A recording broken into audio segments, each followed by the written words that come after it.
afternoon to the viewers of the live stream, whether you're watching live or after it saves as a video. Lately, the live streams have been doing very well post-stream.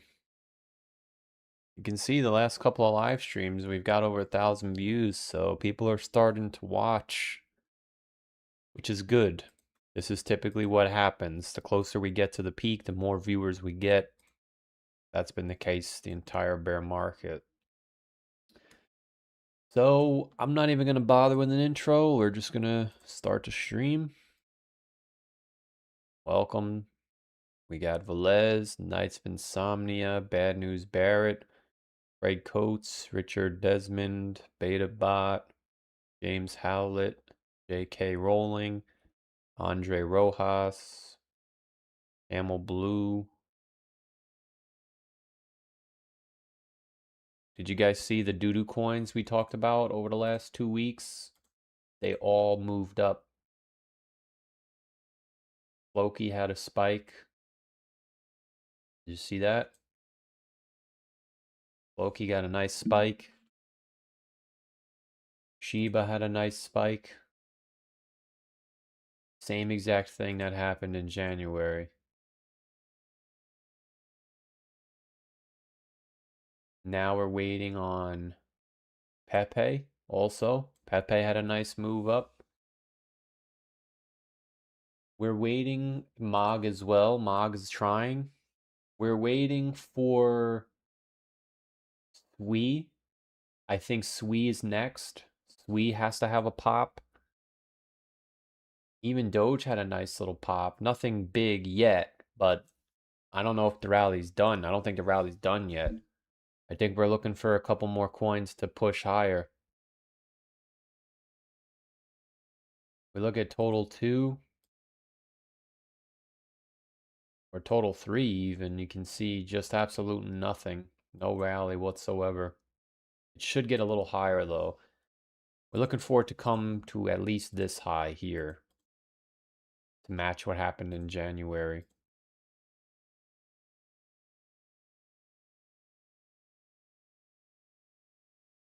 But we're getting very close, man. Very, very close to our kill box. That's what I would call it, the kill box. Between 67 and 71,000. The top should be coming over the next 2 weeks, I think, personally.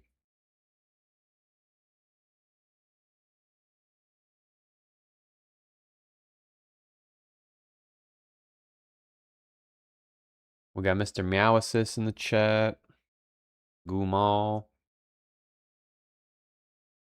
I came here and said I was going to buy SHIB and I didn't. It's up 40%. Yeah, I was telling Bitcoin Bajan that if he wants to gamble, that Floki would be a decent gamble. And it's up 12%, but these are the coins that mark the end of the relief rally. Actually, I forgot about Cardano. Cardano is doing the same thing too. Look. Yeah, we have to stick to... I think this is it. I think this week is the top. Doesn't have to be the top, but it could be the following week, but I think it could be this week. What is total 3? Total 3 is everything that's not Bitcoin and Ethereum, I believe. So...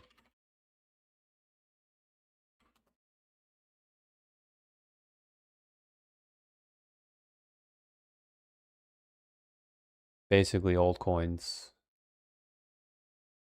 Solana still struggling, by the way. Obviously today's Sunday, so we can't use that much data. We don't really have it. Caspa as well is trying to push. I think if XRP does nothing, yeah, XRP is doing the same thing as Cardano as well, where it's just creating lower highs. I think we're looking for a pop on XRP, but a lower high. We get a lower high on XRP, that should do the trick as well.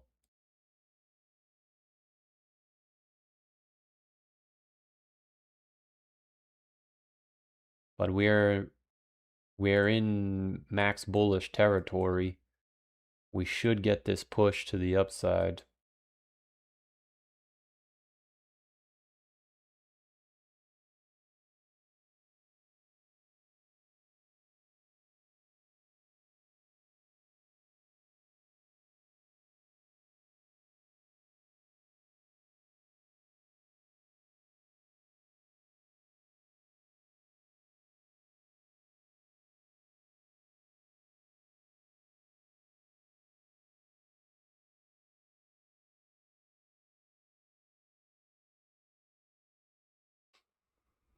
Let me see what I got.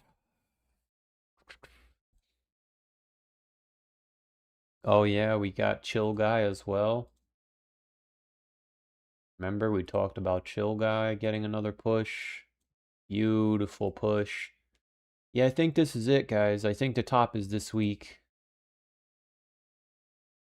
It could be next week, of course, but I think it is going to be this week, depending on how high it goes. But these are the exact pumps that we were looking for to mark the end of the relief rally.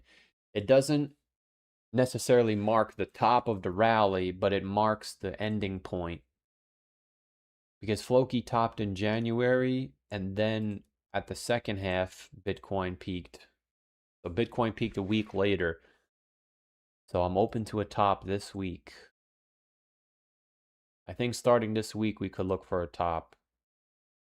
Not to mention, I didn't realize that the structure forming now, we mentioned is similar to this, but it's actually the same structure that formed back in 2022 as well, where you kind of keep pushing back and then it comes down and then pops up again. You know, it is a very prevalent pattern where a top starts to be in.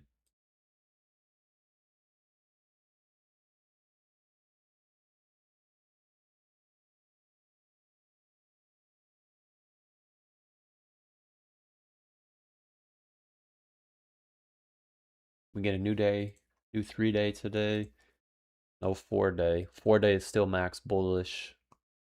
Yeah, I think we're in here somewhere. You just compare.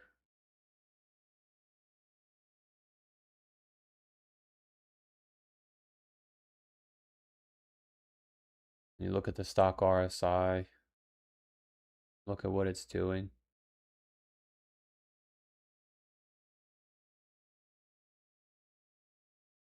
Then you put those coins on the chart that we just mentioned. You could go with Doge first. See, Doge is missing the relief rally. You can put SHIB on the chart.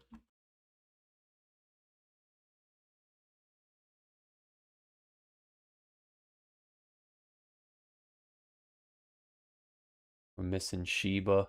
Well, no, we're not missing Shiba. We got Shiba. We got the Chill Guy rally as well.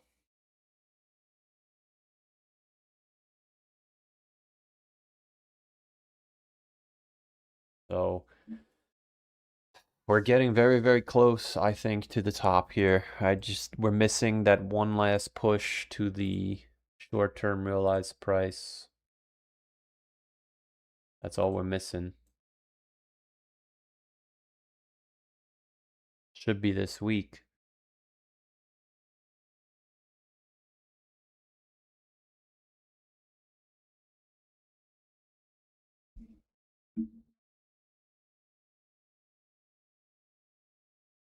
The relief rally looks dead. Nah, it's not dead yet. I would be surprised if we went down from here. The way that these coins are pumping, it looks like they want to go higher. But the fact that we're not doing anything tells me that it's bearish overall. But it doesn't mean it wants to go down now. I really do think there's one more push to like 69. and then that's it. Because remember what we talked about with the timelines. Once we get to August 3rd, now you're starting to get in sync with the other bear markets. 301 days. 301 days was here.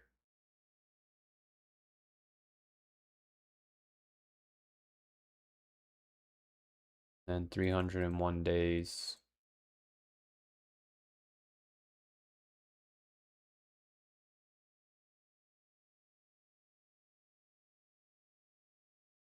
So if I had to connect the dots,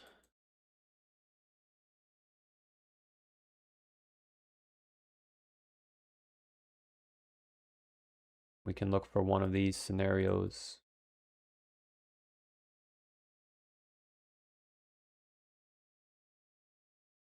Yeah, they're both, well, the bottom can't be 49,000, but they're both kind of the same, where the bottom is in the first week of October. I doubt it's going to play out the exact same way. Well, I guess it depends where we are on August 3rd. I'm going to assume we're where we are now. So this is saying the bottom would be 49,000, and this is saying the bottom would be 36,000. So the bottom is probably in the middle between 49 and 36, which is what? 44, 40-ish somewhere. I think the bottom is here somewhere. Of course, you can't exclude the first bear market either. We go 300 days.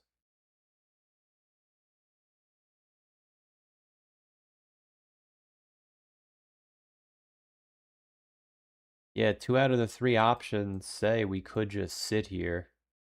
This is saying the bottom's all the way out in November, which is not impossible, of course.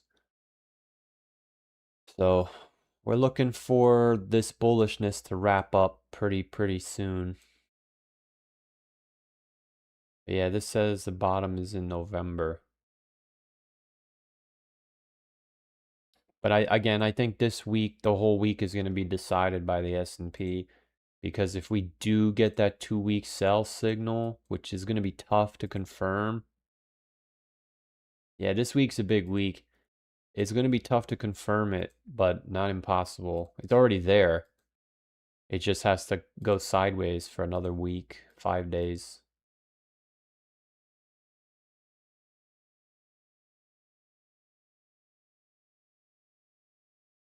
So much overhead resistance between 67 and 70K. Yeah, especially with the moving averages coming down now.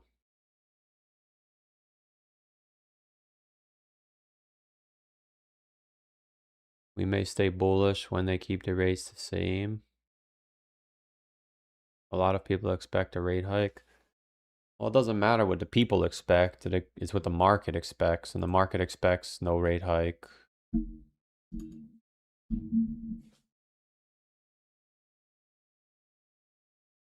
Is being a trader technically an entrepreneur? No, I think an entrepreneur creates a business or a product. Ondo is pumping to 48. Yeah, we have Ondo on the watch list. Ondo has also been present in all of the market peaks. So I do think we're getting into that environment now where the market peak should be coming soon.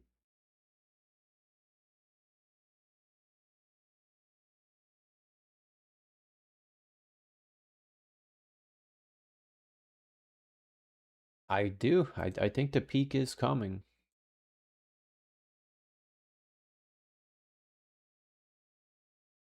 Question is, will it? Will Bitcoin do what Bitcoin always does? That's the question everyone's asking. Will Bitcoin do what Bitcoin always does? Right now we're at day 293.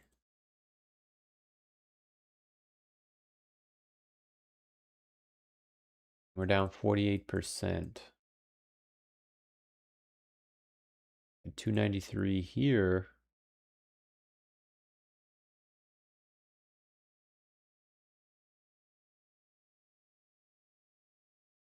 We were down 70%.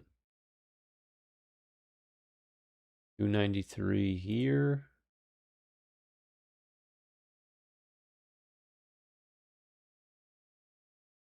We were down 65%.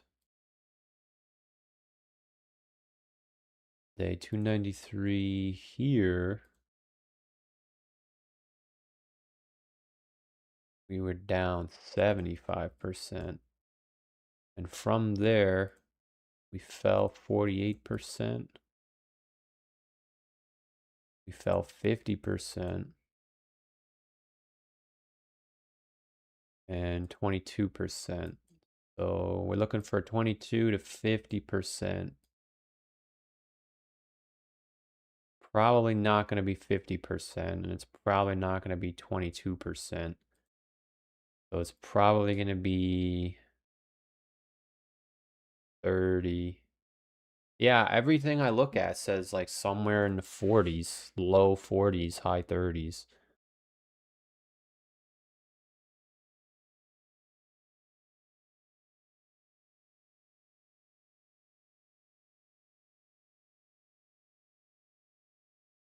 Do I think Bitcoin will die after 2029? No, I don't think Bitcoin will ever die. Just not going to be worth investing in anymore.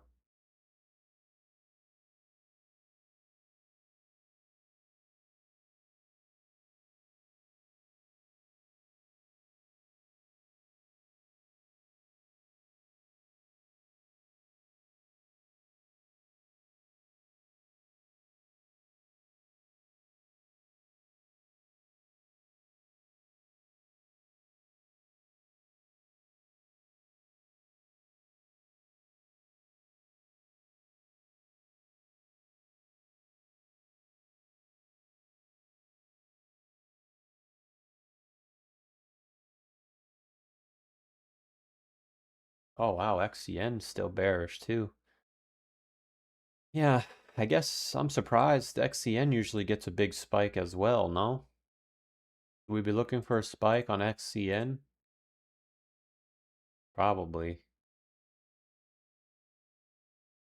Probably a spike on XCN as well.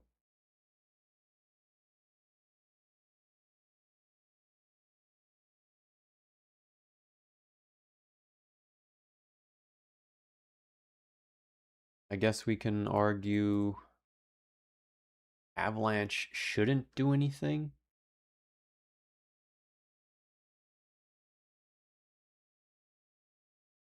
Harry Potter. Yeah, Harry Potter should recover. Harry Potter should recover if we are where we think we are. We're in December 23rd, 2025 and April 3rd. So we should be bullish from here.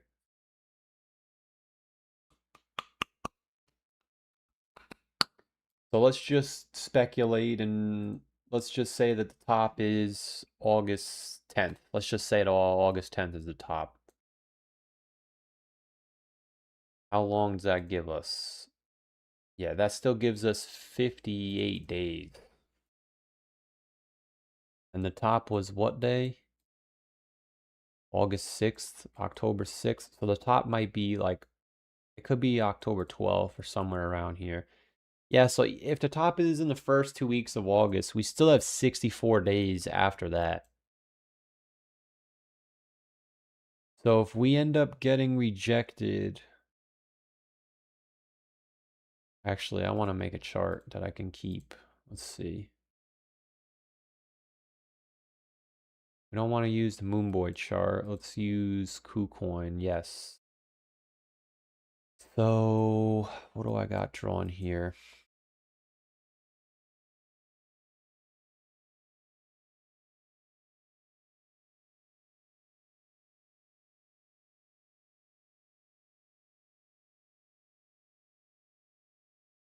So we're speculating that the top should be coming in our box very shortly. Prices have come down. 71,000, 67,000.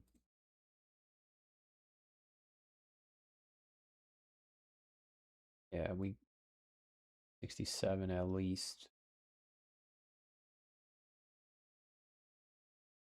So if we expect the peak to be first 2 weeks of August,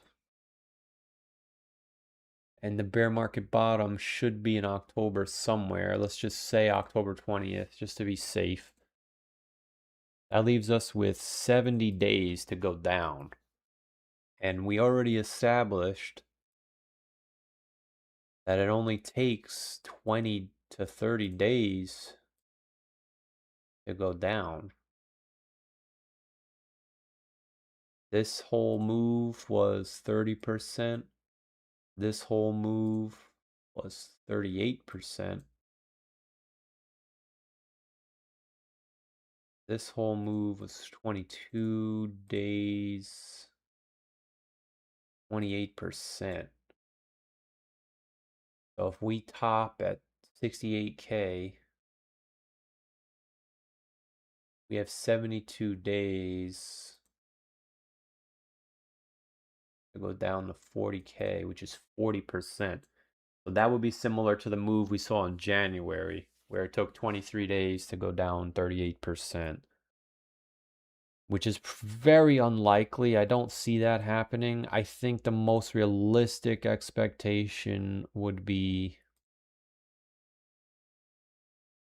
top somewhere in the first week of August, then a move down into August. Somewhere by the end of August, we should be at the low. We could always go straight down from there. That would be nice. We bounce at 48K. Then people say the bottom's in again.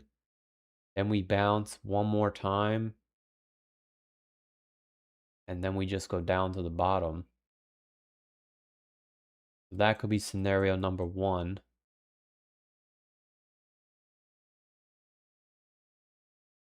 And then scenario number two is the same thing, but we bounce again in September.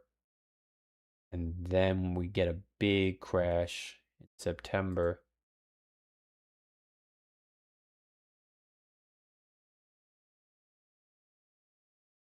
So in both instances, by the end of August, if we're bearish, we will be back at the low. That's the expectation. The expectation is, because again, by the end of May, we were down at the low. By the end of January, we were back at the low. And by the end of October, we were back. Well, I guess the first week in November, we were down there. So by the end of by the end of August, we should be back at the low again. And if that is true, then we know we're going to 40K. Because this exact blueprint that we're following is based on 40,000, as is the Moonboy chart. So the fact that we're coming right up into our box means, I think, there's a good chance we're coming down between 50 and 40,000.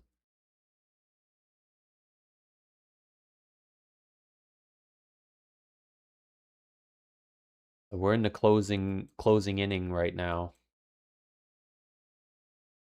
And if it's a Moonboy cycle bullish, then we'll be over 71,000 by August. I remember telling Chris specifically that in November, if we're still down here in January, it's bearish. And we were here in January and it was bearish. Now we're doing the same exact thing. We said in May that if we're still down here in August, it's bearish. Now it's August and it's down here. So this should play out. And there's more than enough time, because if we top in August and we stretch this out, even in September, there's 35 days.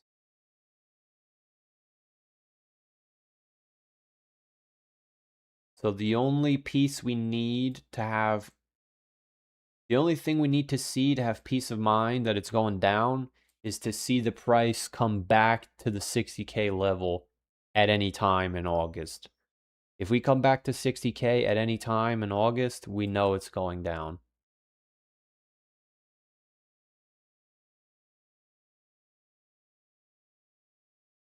Because in every bear market, you come back to the short-term realized price before going down. So we just did that. If you want to argue we're in here, we came to the realized price, that's fair. You'd make another higher low. If we come back to 60K, that's not a higher low. Well, I guess you'd have to get technical. You'd have to come back to 59K. Technically, 60K would be a higher low. But if we come back to 59K, then we know that it's going down. But I think there's too much support that we would just go from 70K down to 48K. I don't think it's going to happen that way. Because of how slow this is happening, I think that would have happened if we would have just shot up and then came down. But the fact that it's taking forever, it's going to be the same way on the way down. It's going to take a while. Like this was a quick move, but this was the same amount of time pretty much. So we're going to do the same thing on the way down. And then once we get through 63K, once we get through 62,000, then we'll go straight down. But I still think we would bounce. Yeah, that's what I think. So what's the right call? What's the right preparation for that? I think chat gets toxic at 70K, but we're not going to be here, so we're not going to know. But we can infer that the chat hasn't turned toxic yet. Yesterday they had early signs of toxicity, but it wasn't enough to make a diagnosis. I expect the chat to go full toxic once we break 67,000.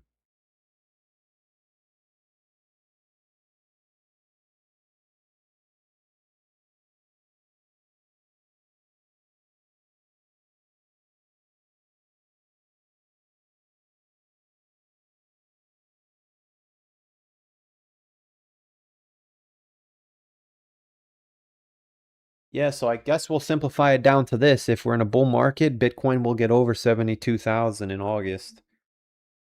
And if we're in a bear market, Bitcoin will come back to 59 to 60K. No, I think 60K is bearish because you'd have to make a significantly higher low to be 2018, which is like 61,000. You know what? You can probably get super technical if you really wanted to. I'm pretty sure this was a 786 retracement. My photographic memory. Yeah, it was. So what's a 786 retracement here? It's technically, wow, it is 60,000. Okay. Yeah, so we have to go below 60,000. So if you see Bitcoin below 60,000 again, you know it's going down. And that should be at the end of August. Because if we're at 60K at the end of August, then we have a whole 40 days to go down 30%, which is nothing. That's exactly what we've done the whole bear market. It took 22 days to go down 28%. It took 38% to do 23 days. And the first move down was 25 days at 30%. So if we're down at the low at any time in August, we're going down. If we're still at 70K by the end of August, I think your bearish theory has to be questioned because I don't see how we can go from 70,000 all the way down to 40,000 in 30 days. That's too big. Even in 2018, we came back to the equilibrium price after we bounced. You know, we went up, came down, we went up, we came down, we went up and we came down. Our equilibrium price right now is like 60,000. So if we're still up in the high 60s, low 70s in August, it's bullish. But by August 30th, if we're back at the 60K level, I would say prepare for impact because the whole month of September is going to be a bloodbath. That's what I would say. So we're right here. Like we're literally right at the end. Because if it's a super cycle and the 4-year cycle's broken, the momentum that we're in right now will take you out of here. People that think it's going to go down again and then go up, that's going to kill the momentum. And we said the exact same thing up here. And that's why I am happy. Well, not happy. I haven't been happy in a decade. But I'm optimistic that I could get rid of. What can I get rid of? I'm gonna get rid of this. I'll get rid of this. The 5-day stock RSI is bullish. Yeah, I mean, listen, the 4-day stock RSI is overbought. So if we were going to blast out of here, we would be blasting out of here. The fact that we're just sitting here is just bearish because the last 2 times this happened, we went down. We hit overbought, we did nothing, we went down. We hit overbought, we did nothing, we went down. So I still think we're bullish because we're overbought, but we're getting another 4-day candle tomorrow. So now it's going to go sideways. That's why if we don't make a new high soon, we might not make a new high. The 5-day stock RSI isn't overbought yet, but it is oversold on the tether dominance. Well, I guess it was yesterday. I don't know. It should be. Which this has marked the tops for the last, honestly, for the last year, I guess. So it's too early to turn bearish, but you're getting there. That's why I really think once we break 67,000, that's going to trigger every sell signal that we have. And it's also going to be when people start saying, I knew the bottom was in, I knew the bottom was in. And maybe it is. I don't think it is. But if it is, that's where we would go up. Which is why if we come back down after hitting peak euphoria, it's fucking bearish. And I'm trying not to use foul language today, but I had to use the adjective of fucking bearish. Because every time we come up to this orange moving average and then break back below it, we go straight down. We broke back above it in October. We broke below it. We went straight down. We went from 1100 to 99 in less than 2 weeks. Not even a week, maybe. In January, we broke below it and we went from 94 to 86 in a week, and then we went straight down. Obviously, we know what just happened. We broke below it and we just went straight down. So the trap isn't a trap until it looks like a trap. Right now, we're still below the resistance, so it's not a trap. It's just bearish. What makes it a trap is when you get through it, that's where the bear puts his foot in the trap. And once it closes, is when we fall back below 65,000. So break below 65,000 closes the trap, and then the bull, or I guess I should say bull, the bull puts his paw in the trap, and once we fall below 65, the trap closes, and we should just go down from there. If it's bearish. If it's not bearish, then we'll just keep going. We'll get through 71 and we'll just keep going. But this is definitely the moment we've been waiting for.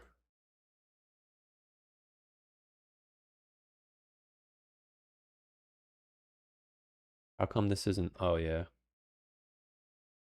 And at this point in the market cycle, if you're bullish, you're bullish. If you're bearish, you're bearish. There's really nothing a YouTuber can tell you, you know? We've looked at it as much as we could. I've come up with a bearish bias because of the information. That doesn't mean I'm going to be right, but that's what I see. So that's what I'm prepared for. I think the long-term hold or MVRV is interesting because it's not making a bullish divergence the way everything else is.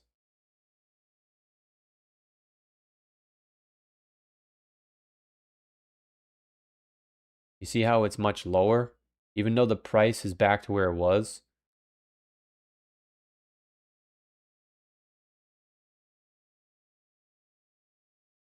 So if we see the price of Bitcoin shoot up, then the MVRV should shoot up too. Which maybe it does. But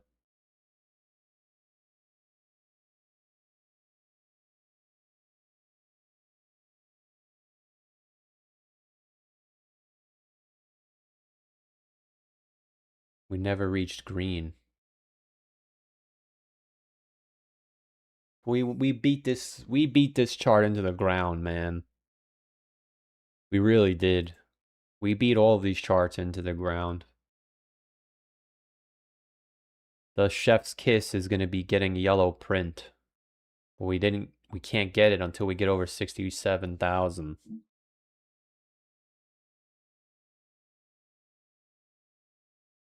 But I find it really interesting that we're getting all of the top signals that we got the last two times before the rally comes, which is kind of what we asked for. We asked the market, we said, please make it obvious.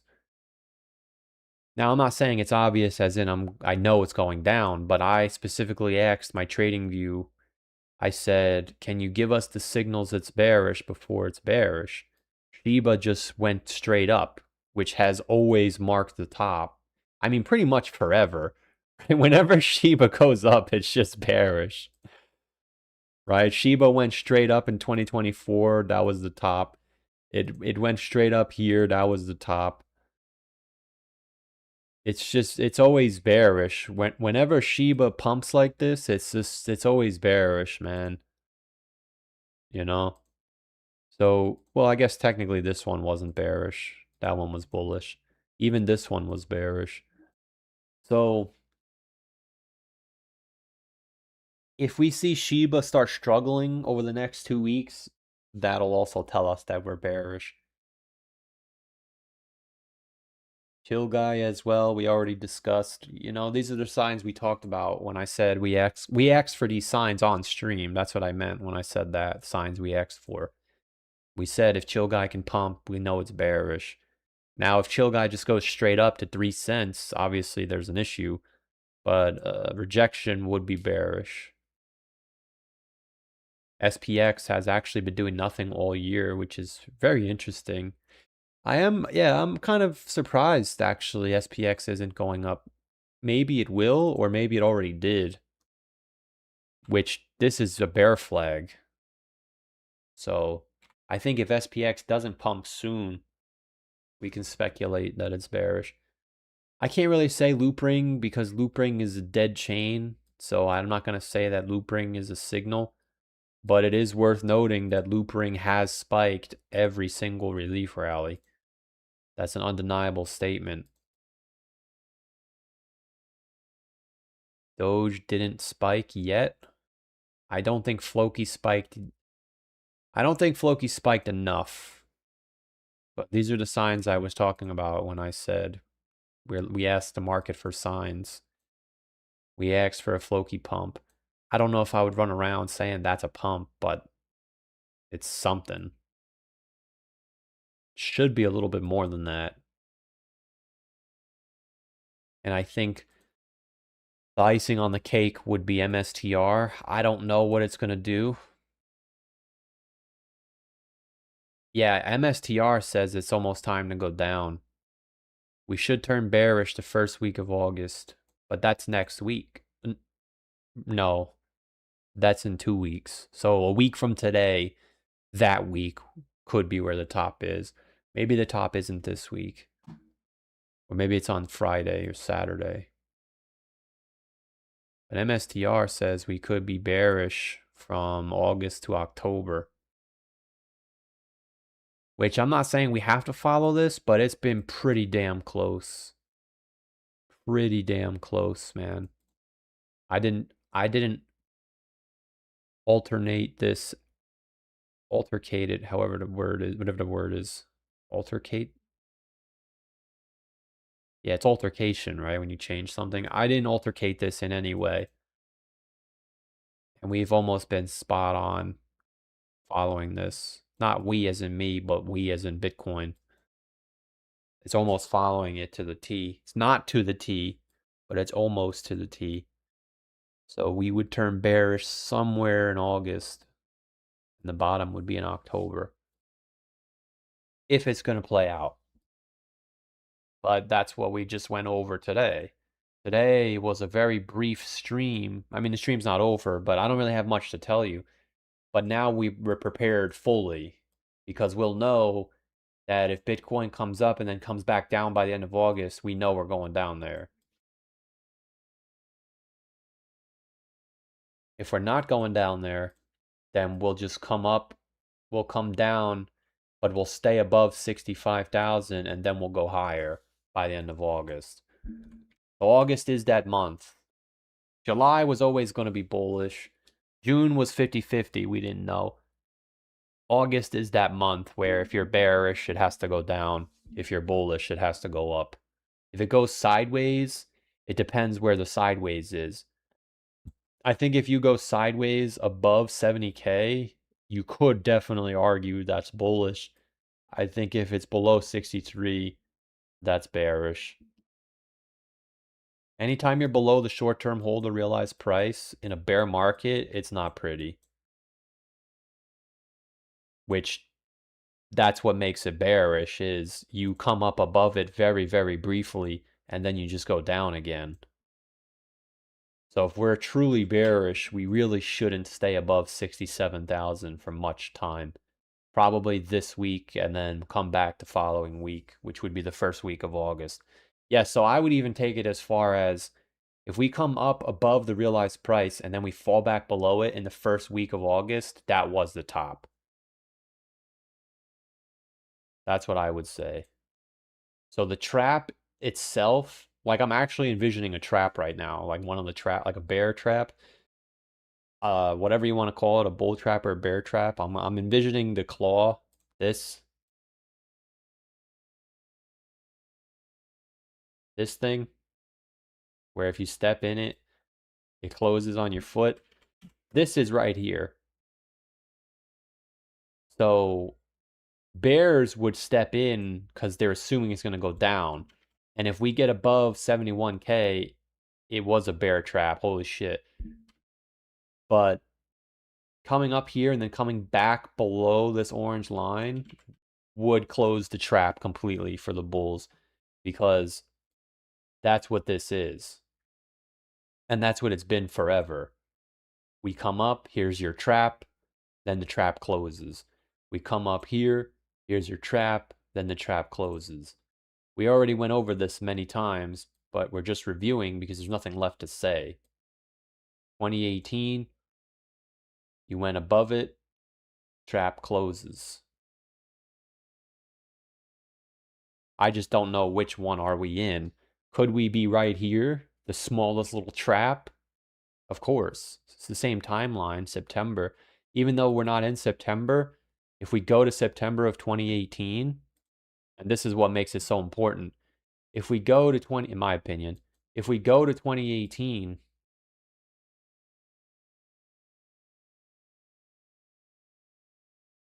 and we say, well, how many days from the top are we?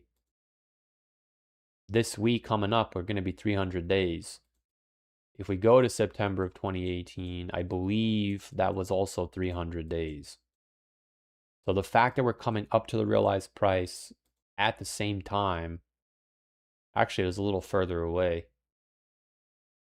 but you still came up to the realized price right here. But this was October. We're looking for September. So here. Not the exact same.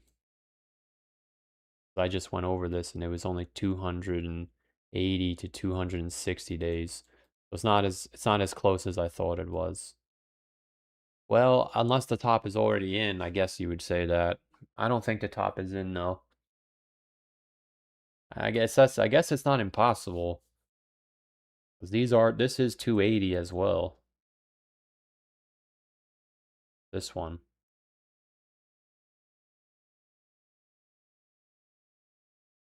But I think we can get above it, so it's not as accurate. The measurements are not as accurate as I thought they were for this specific measurement, not the other ones. I think that's where we're at. And if we go to SPY, actually, the Bitcoin charts, I think the stock RSI is overbought.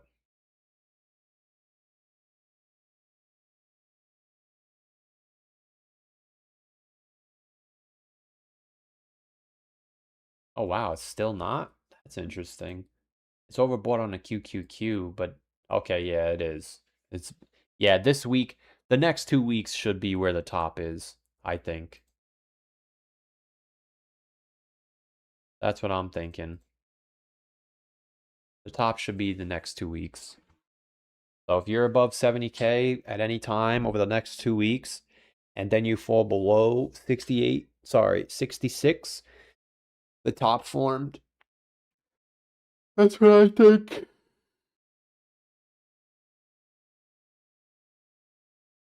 I think that's where we're at, gentlemen. I think that's where we're at.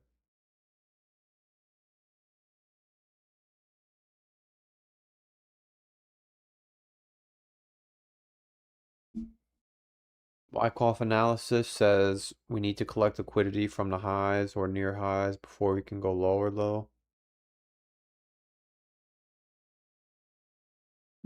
Well, I think we're going to break the high and then go down. Everyone's waiting for 67K. Yeah, a lot of people are waiting for 67 to 70K. But I don't really believe in that everyone's looking for it. Because if you dissect that, you can probably split it into two umbrellas. Some people think we're going up, some people think we're going down. You can still get down there and the herd, not the herd as in everyone else, but the herd as in everyone, including us. That's where the herd splits.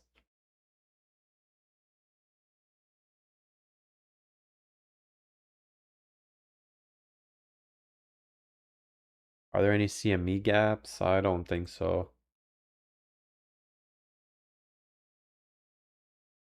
Yeah, we're kind of getting this.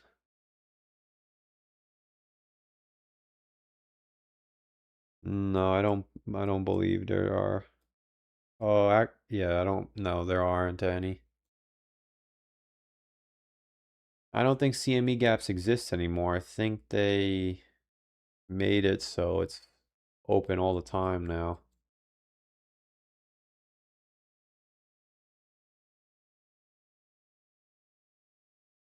Yeah, there's no gap.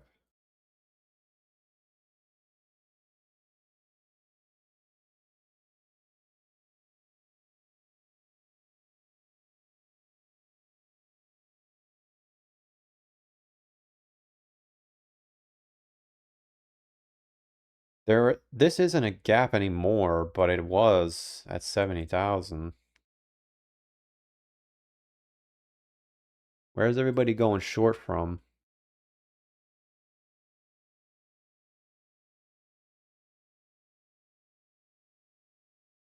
Let's see, is there a lot of people short at 67,000?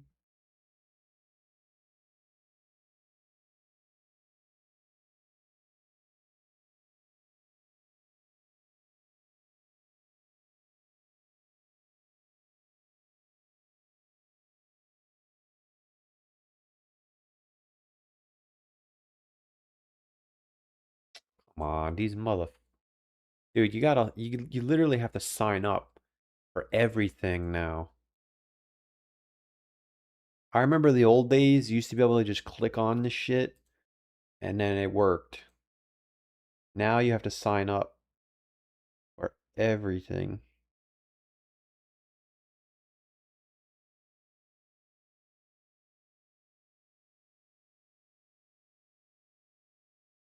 All right, let's see. Is there money at 70K? Whoa, there's way more money in the downside. Yo, this guy in my chat saying everyone's bearish, but there's more money going down. All right, there we go. It's pretty split. There's a lot of money at 72,000, but it looks like 68,000 there's enough.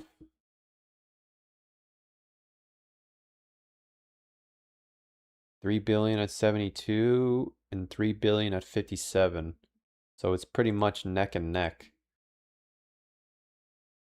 Yeah, it is neck and neck. 70,000 has 3 billion. 59 has 3 billion almost. But it looks like 68,000 and 70,000, yeah. 68,000 could be the top. Could also be 70, I don't know. One or the other. But there's a lot of money on the downside too.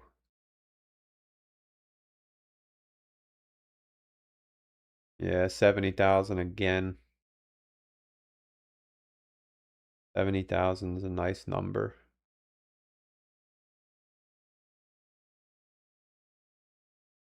Yeah, maybe we do go to 70,000.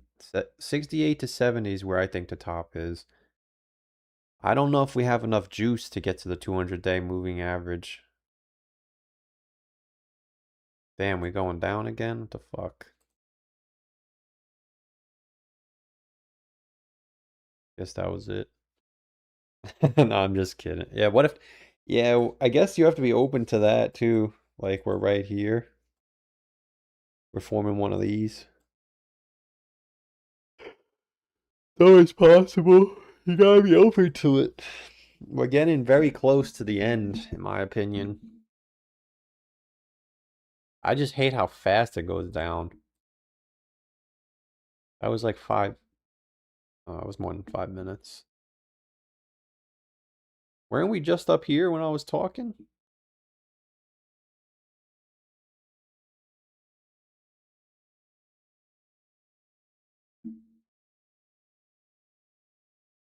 At 70K, there's a gap. No, I just checked. People are looking for 70K or a bull run. Can't find one person saying down now. Besides Uncle Ron. No, Uncle Ron says we could top above the 382, which is what I think. But yeah, I think consensus is 70K.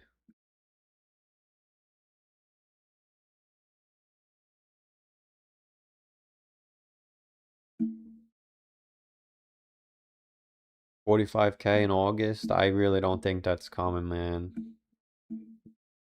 I'm not saying you're wrong. I just don't agree. I don't think that's possible.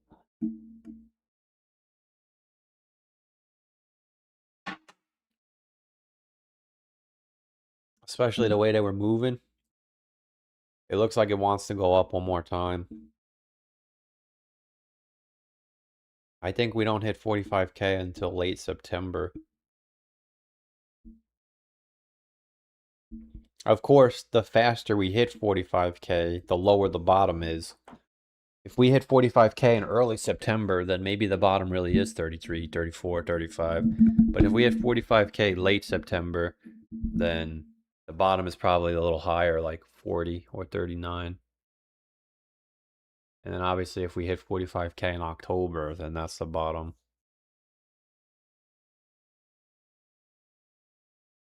August 13th is the same as May. Well, I guess we'll find out. Guess we shall find out. But up until this point, it's done what it always did, which is rally. So we should put a top in this week, I think. Or next week at the latest. Bitcoin can hit 20K. No, Bitcoin is never going back down there ever again. You don't want to be overly bearish. I've tried to make my decisions this bear market based on just purely reference points, not what I think should happen.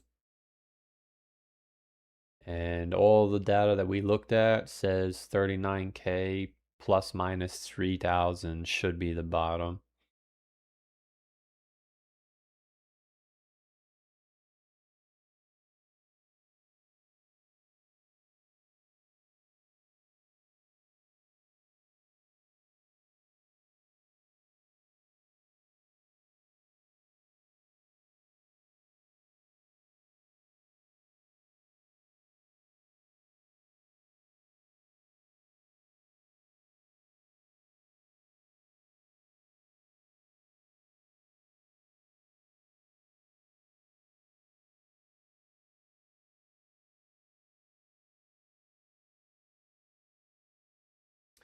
I mean, technically, even if you look at it from this perspective, we still could go up again.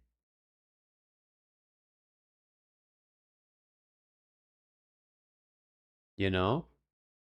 Like, it's very possible that 55 to 58% is the bottom range. Because this capitulation,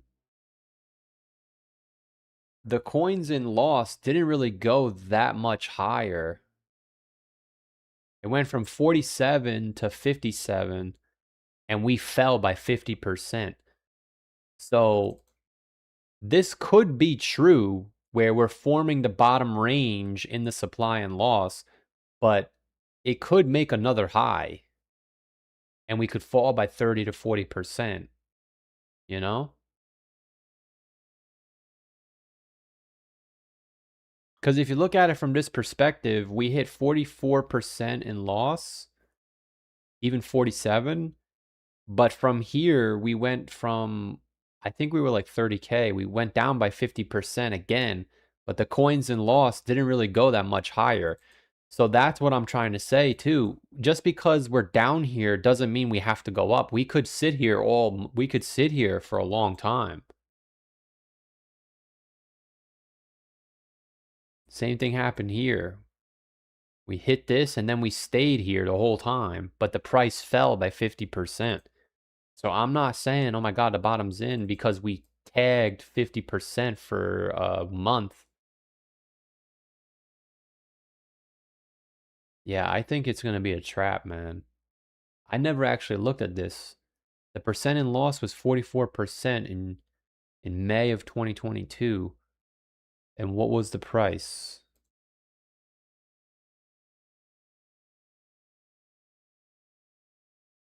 Yeah, it was 30,000.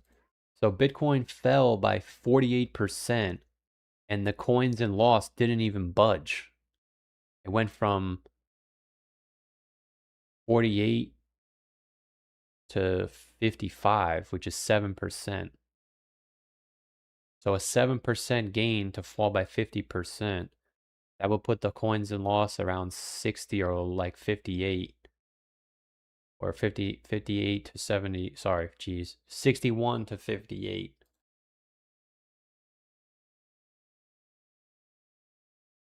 Which 2018 peaked at 61, 2014 peaked at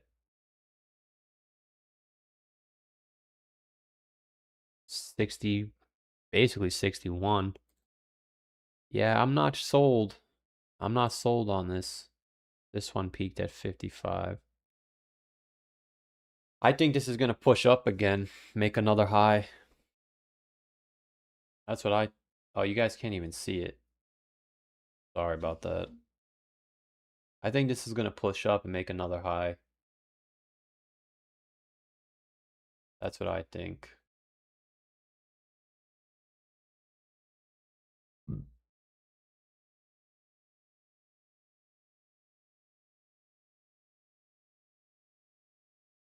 But, as always, you got to make your decision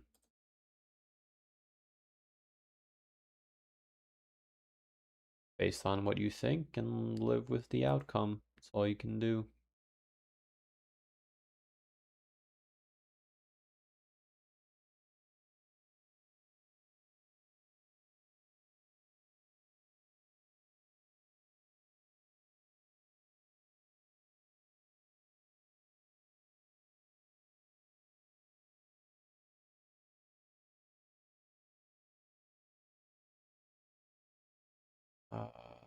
I don't understand. What is this doing exactly?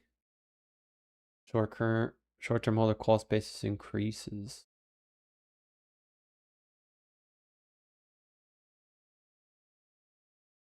I guess we're waiting for a green bar. No, if you wait for a green bar, the bull run already started.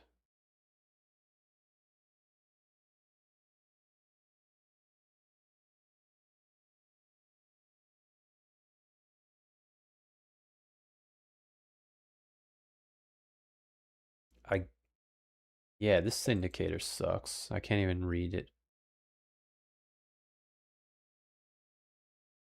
Not that it sucks because I can't read it. It's just there's other indicators that paint an easier picture.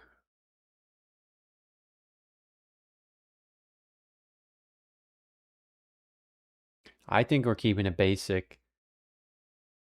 I think we gotta go. If we compare to where we are. Oh, see, you guys can't see it, but on my screen, I have an arrow. And my arrow is above the crosshairs.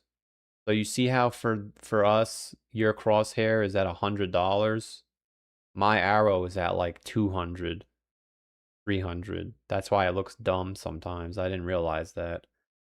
Because I have hide my cursor on OBS. But you see how we're at 100 right now? Or whatever the fuck this is.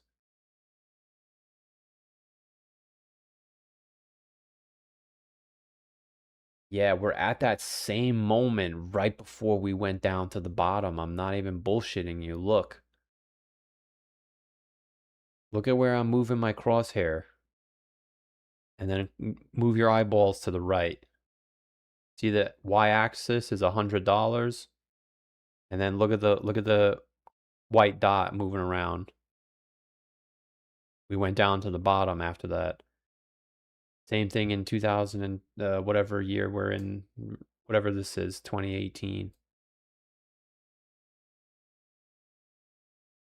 We went down to the bottom. And 2022. A little different in 2022, definitely. But we're right in that zone where anything lower is just straight to the blue.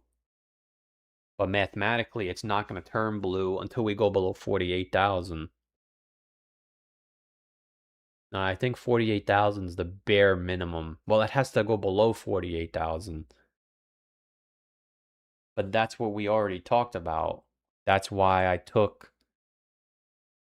these numbers and I plugged them in, and these are the numbers that we got.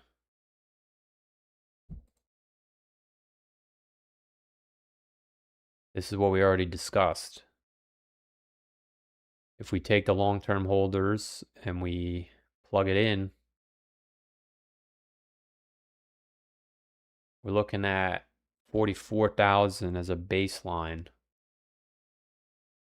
38,000 is an extreme. 42,000 is also baseline. And then if you take the drawdowns from the prior bear markets and combine that, it's telling you 40,000, man. I really think we're going down there. I really do.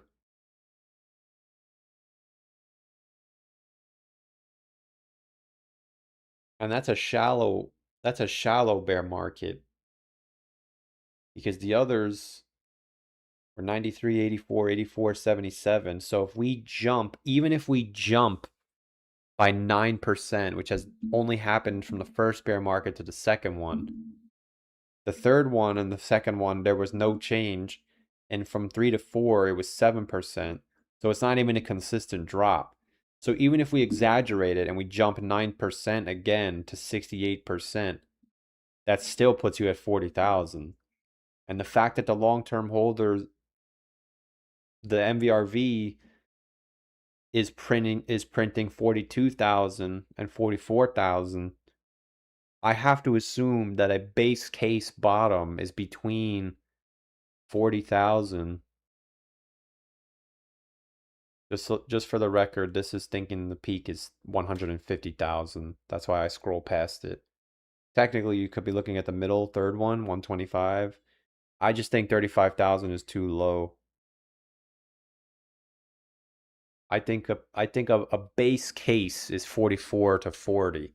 Now, if you're an expert and if you're into the details, which this is pretty detailed if I do say so myself, but this is like basic stuff. If you're really down to the TA, which I'm not a TA guy, you could probably build an argument for 35,000. And I can't argue. I can't argue with 35,000. I think a base case is 40,000. But if you start drawing fibs and shit,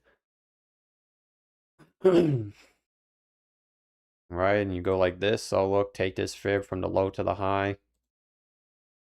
You got support down here. There's no support at 40,000. And it lines up perfectly with this. If you take this fib, same thing. You got the same exact fibs, 2414, 2414. This one is tricky because I don't know where I'm supposed to draw it from. Do I cherry pick and I take it from here to here? Same fibs again. So if you make an argument for 35,000, I can't really push back. I just think it's a little steep. But I can't say it's wrong. There's evidence. There's no evidence that says, I mean, you could always find evidence, but I'm saying historical evidence. If we bottom at 49,000, this nupal never turns red. It never turns blue. Which means it's different this time. And these two jumps aren't really that big. But that's why I already plugged it in. That's what this is. It's taking the jumps and it's calculating and telling us that 44,000 is like a conservative estimate.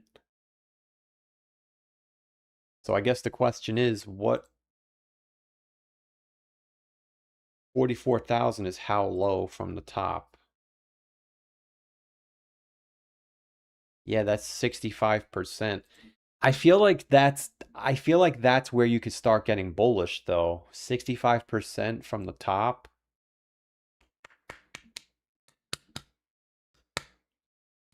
Like, you can't really look at it on a linear scale and just say, well, last time we were down 65% because the return was much smaller. So now going down 65% after a 700% gain is much different than going down 65% off of a 2,000% gain. And even 65% off of a 2,000% gain was pretty close to the bottom. It wasn't the bottom. You still fell another 30%, but it was close. That's why I don't say DCA, and I would never DCA. But if I were going to DCA, I would DCA starting below 44,000 because that's close enough to the bottom to where if it goes lower, it's not going to go that much lower. But I can't DCA here where almost all data says we could still go another 40% down. That means I'm going to need an 80% gain just to get my money back. 75% almost. 65% off of this, you can't even really argue. That was like the first week of the bear market, you got hit. But I'm not going to compare. This was like this was like 100x almost. Can't compare them.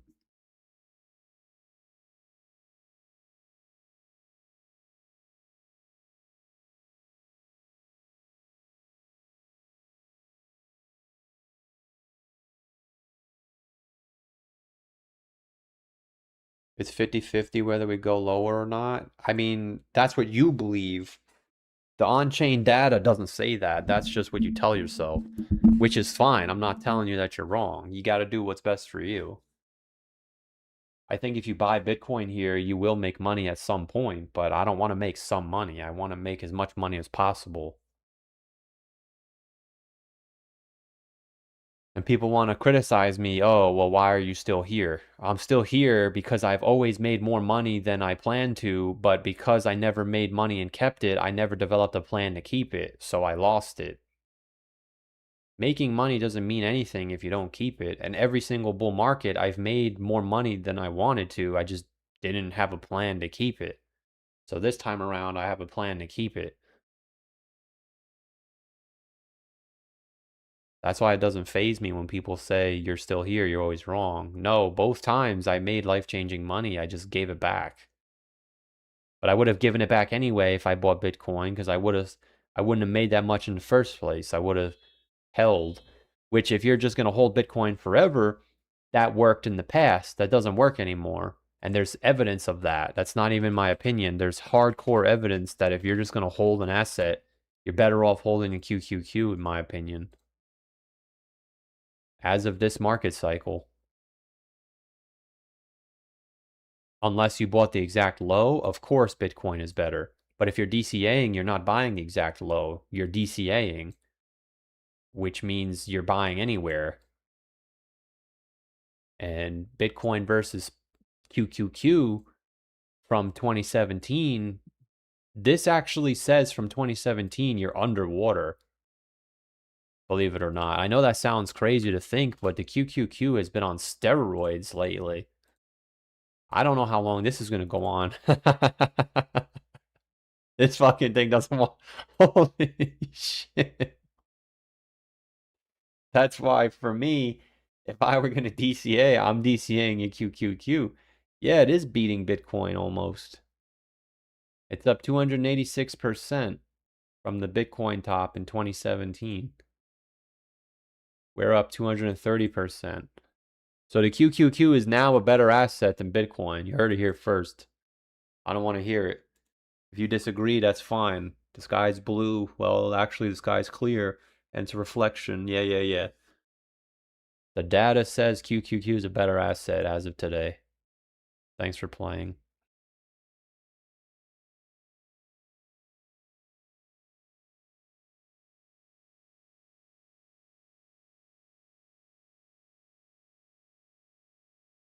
We didn't get a massive blow off top, so why must we get a major capitulation? Also bullish divergence. Yeah. So Sebastian, I like your argument, right? Beautiful argument. We didn't get a blow off top, so why must we get a major capitulation? Bullish divergence on the RSI, which has marked every single bottom. So how come we can use that analysis at the bottom but not at the top? That's my question. Mr. Sebastian, you raise a fair point. But why doesn't your point apply to the top?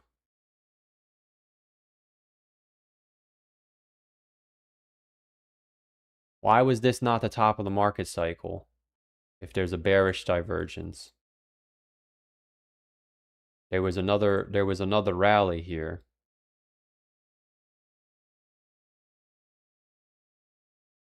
So if your argument is 15% max, this one was 18%. If we measure 18% from the bearish divergence, that puts us at 49,000. My problem with 49,000 is you're still above the long-term hold to realized price. And the definition of capitulation is where the network is underwater. And the long-term holders are not underwater at 48K. So using your own analysis that you just typed in the chat, you agree that 48K is coming. And if you disagree, that's fine, but you're picking and choosing what you're looking at.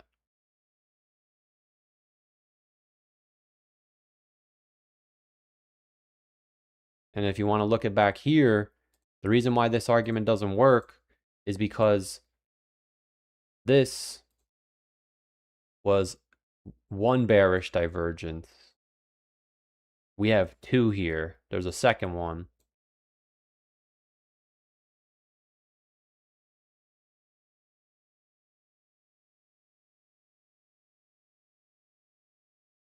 We didn't top though. That's a mid-cycle correction. We completed March of 2020. What do you mean? Oh, sorry. This is the fucking 6-day time frame. I didn't mean to do that.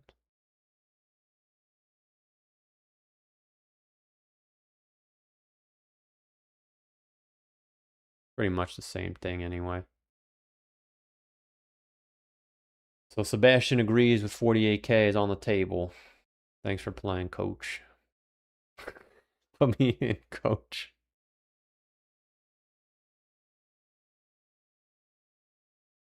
And I know Ben Cohen says we didn't get max euphoria, but I don't know what this is. This is max euphoria. RSI is in the same spot as all the other tops.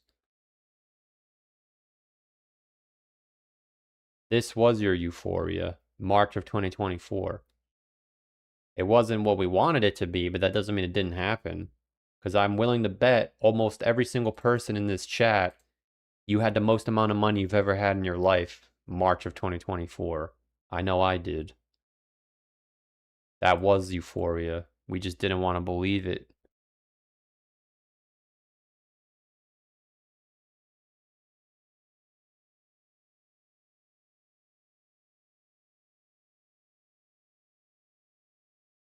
Said we didn't top in euphoria.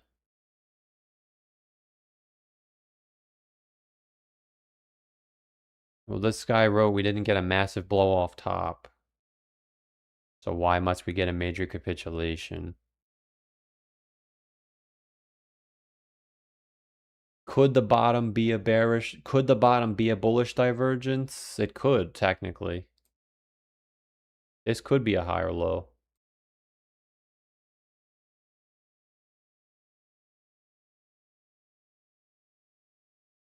Which means that we may have already bottomed on the weekly RSI. It's definitely possible.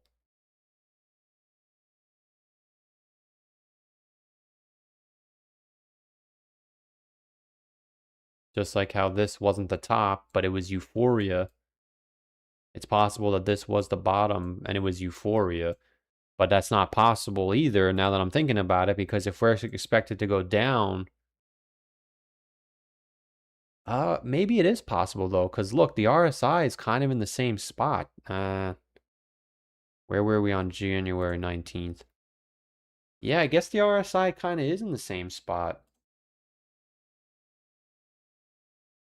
It's not impossible that the RSI bottomed. I don't know if it did. It could have.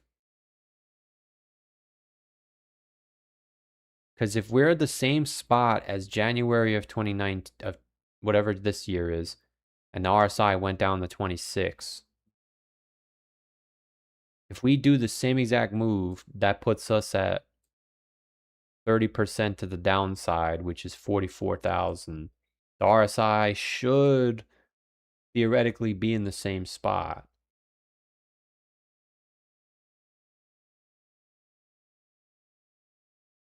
But I'm not going to overanalyze this. We could break the low. Maybe it's a higher low. If it's a higher low, then you could say bottoms in, bullish divergence.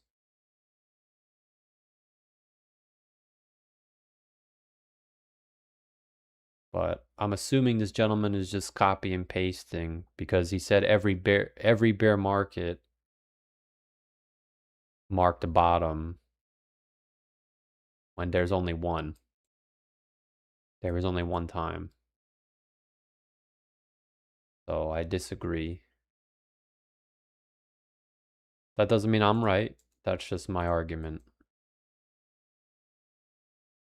But somebody, if everybody thought the same thing, then nobody can be wrong. Somebody has to be wrong. So if we go like this, then everyone who's bearish, including me, is wrong. If we go like this, then everyone who says the bottom is in is wrong. And not everyone says the bottom is in or the bottom is 40K. We already went over this. If you just scroll YouTube, there's different answers. Somebody has to be wrong. And over the last 2 months specifically, we've planned for this scenario. Over the last 9 months, we've planned for this scenario. But I didn't know back here that we were going to go sideways the whole time. But it's not like we're going sideways. Yes, in a blanket statement, we are going sideways, but you made a lower low.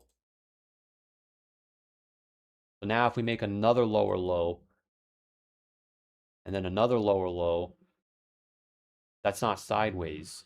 That's people calling the bottom all the way down. But because we never hit capitulation, I don't think we're going to go sideways for much longer.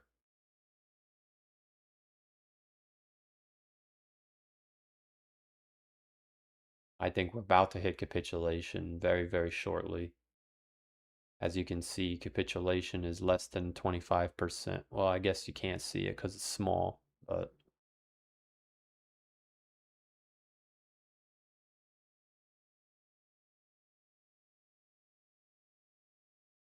right here is on the left side is -20.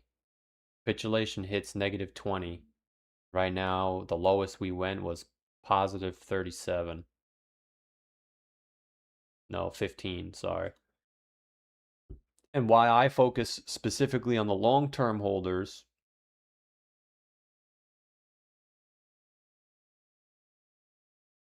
is because every market cycle we've bottomed X% below the long-term holders price, and the jump isn't drastic. If you go to the regular Newpol, you can see the jump is getting more drastic every time from the bottom, but the long-term holders isn't. There's not a drastic jump. Obviously, this first one was drastic, but you pretty much bottomed out at -30%. So if we apply that small jump to the next market cycle, which is where we are, that's what we did. That's where we get these prices from, 44,000. So 44,000 is my bare minimum. I can't be bullish until we hit 44,000. I think 40,000 is fair, plus minus 3,000. I think if we see Bitcoin at 37 or lower, that's where I'd probably start buying everything, because that's probably the bottom. I don't think I would go all in at 40,000. Maybe I would, depends what day it is. If it's September 4th, well, not 4th. I was going to say September 40th. If it's September 30th and we're at 40,000, maybe I'd start to go in. If it's September 15th and we're at 40,000, then I'm not touching it. Because it's going to go lower. If it's October 2nd and it's 40,000, I'd probably just get in. Even if we go lower, it's not a big deal. But if it's also October 10th and it's 55,000, then I don't even see that being possible. Because then what happens in September and August? Nothing? Yeah, it's not even possible.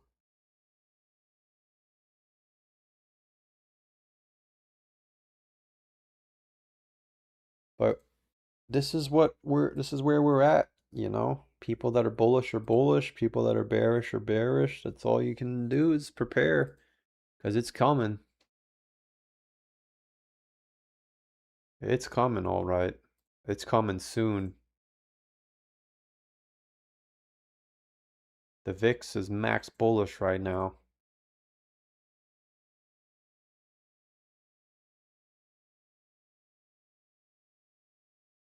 So here's your outcome. You have Team Bear, which means we're about to go down in the next 2 months.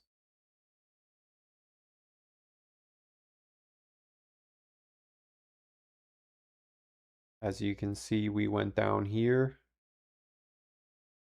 here, here. Or your Team Moonboy, which is we're right here. Sorry, this one was bearish too. We're right here. We're on Team Moonboy. We're about to start a bull run.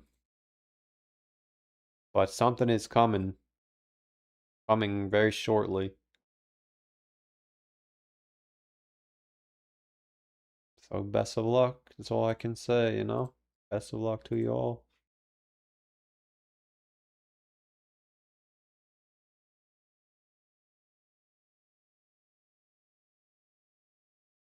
The RSI divergence happened 3 times in every bear market.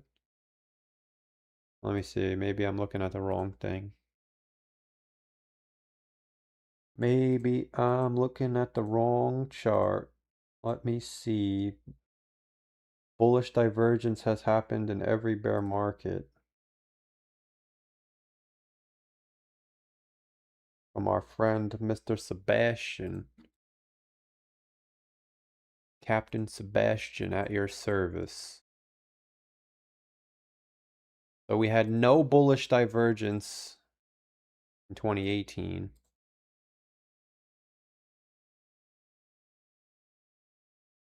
There was no bullish divergence here. We made a lower low in price and a lower low on the RSI. I'm sure you know this is not a bullish divergence. We made a higher low in price. So no bullish divergence here. And there was no bullish divergence here either.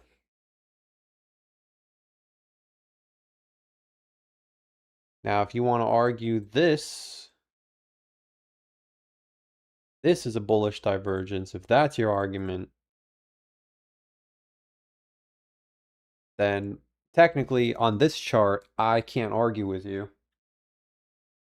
But this is a controversial statement because if you go to the exchanges, Bitstamp was a higher low, and Coinbase was also a higher low.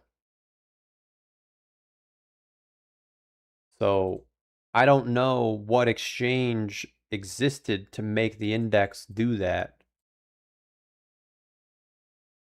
I think it was only one. It was Bitfinex. So we made a lower low on Bitfinex. Therefore, it must happen again.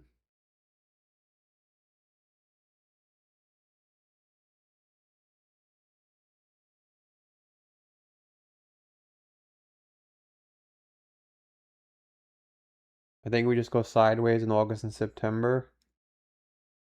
Well, I think if we did that, I don't know. I think if we did that, we probably wouldn't go to 40K.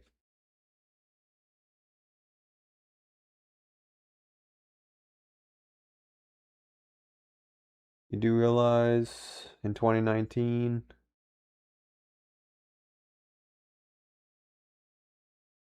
yeah, how come all the Moon Boys are typing in the chat now? Are we really that close? Are we closer than I think we are? This is the second day in a row now, all the Moon Boys are here.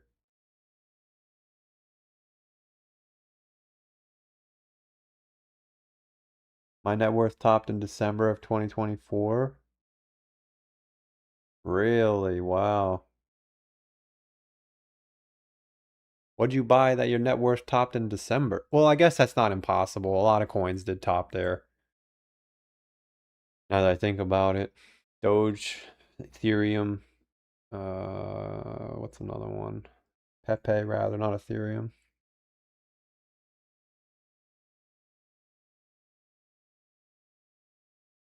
Every time you bought Bitcoin, every time you Bitcoin hit the RSI below 30 and you bought Bitcoin, it was pretty much the bottom. Yes, we went over this too. I can't explain it again. I explained it many times.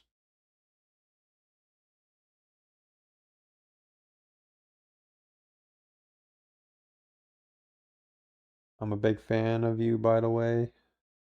I don't have any fans, man. You're just a supporter. I appreciate that, though. That's why I actually took the time to look at what you were saying, even though I knew it wasn't correct. You know what I mean, my man? Like, this is not a bullish divergence. There's no divergence here. You made a higher high in price, a higher low. This is nothing. There's nothing here. This one, if you look at it on the index, you could technically say it's a bullish divergence. But this was a lower low, which means the bottom's not in yet. Well, no matter how you look at it, either the bottom's not in or the bottom's in. If the bottom's not in, then we can go all the way down there. Because if the bottom's not in, listen, I'm going to spit some heat right here. If the bottom is not in, then it's automatically a 4-year cycle. Because now if we go down again, this was the bottom, this was the bottom, this was the bottom. Now you only have 1 month left. This is the bottom. But if we break the low again, then the 4-year cycle wins. And if the 4-year cycle wins, then we have to fill out all this other rubbish. In my opinion, maybe we don't have to. But we noticed, and I learned the hard way, unfortunately, that the 4-year cycle doesn't give a shit about the RSI. Because this was not the top. The top, believe it or not, was 588 days later from the peak in the RSI. This one, the top was 300 days later. So how can we say that the RSI peaked 500 days before the top and the bottom has to be in the same location because that's what happened last time? That's the kind of shit that I used to say back in the day.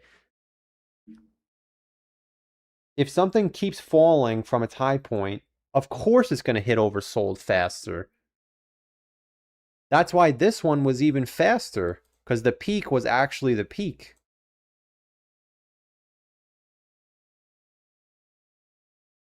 Even if this was the peak, I don't even know if it is. Maybe it is. Doesn't matter.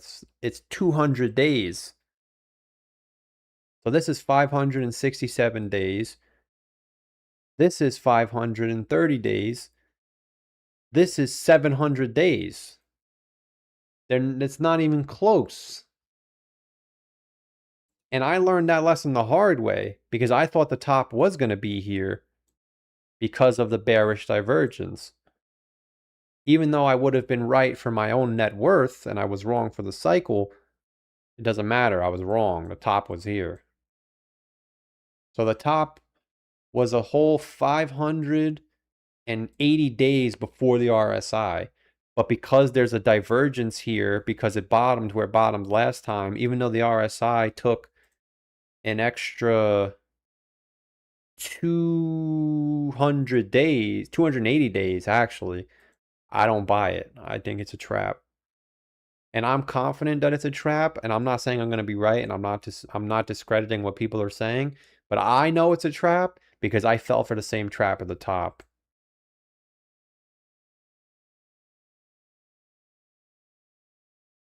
Even my own indicator that even my own indicator that I'm looking at for the bottom trapped me. You made a lower high at the top. Bearish. The real euphoria was the first top back here.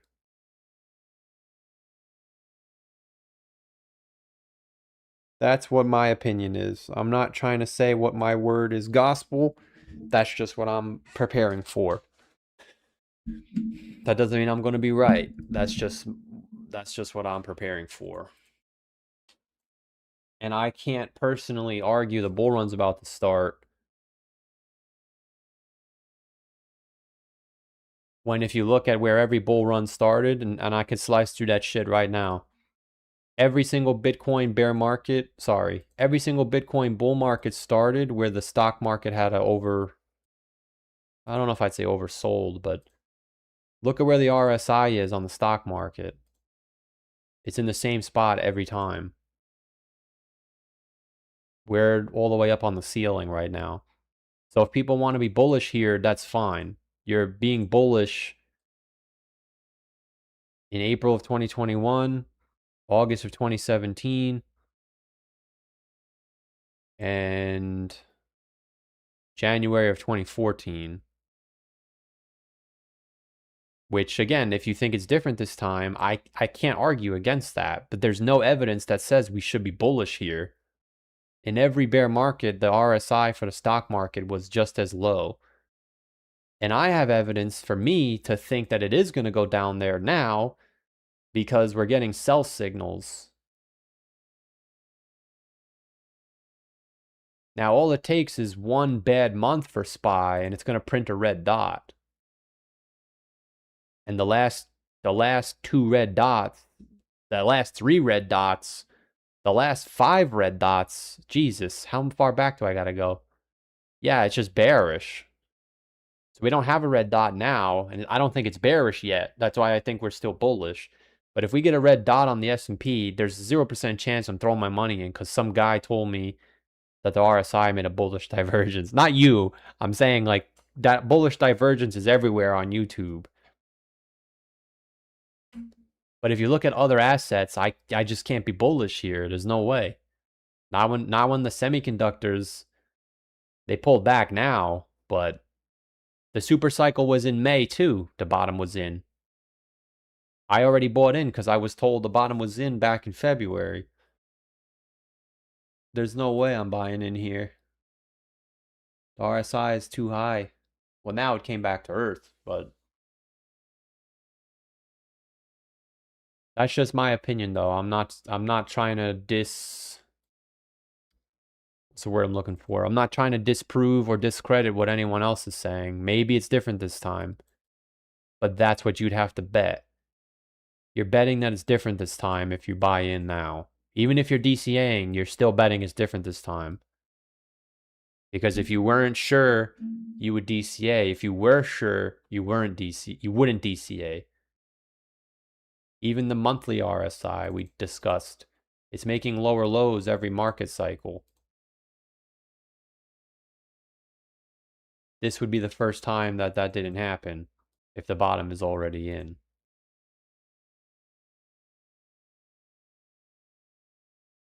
Maybe it's different this time.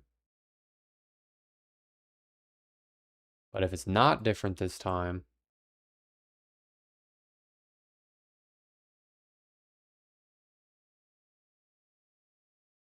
then the low is not in yet. And if the low is not in yet, then the 4-year cycle is still in play. And if the 4-year cycle is still in play, I have to assume that all on-chain indicators that always mark the bottom in a 4-year cycle will also be in play. And that's where we came up with these numbers. 37,000 is very low. 40,000 is fair. I think a base case is 44,000 to 40,000. That's where I turn bullish. I go all in anything below 40,000, 39, 38. So I start my DCA at 44 and below. Not here. Maybe I'm wrong about that. I'm not saying I'm going to be right. That's my point. In the past, maybe I've said I'm going to be right and I was wrong. Now I learned my lesson. Maybe I am wrong. But I cannot DCA my money. Where if you go back as old as time, yeah, I can't do it. There's just no shot. There's no fucking way I'm putting my money in up here. I'll miss the bull run. That's fine. Yeah, no, get the fuck out of here, dude.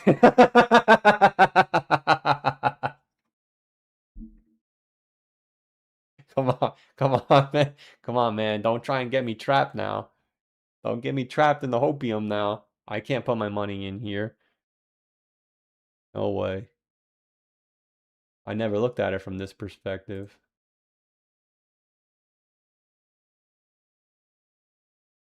Yeah, I can't do it. Oh, wow. I didn't even see that pivot. Have we ever gotten pivots before and it was bullish? Wait, we got a pivot back in 2015. Okay. There's your moon boy hopium right there. Yeah, but Bitcoin didn't go up in January of 15. That's where we went sideways.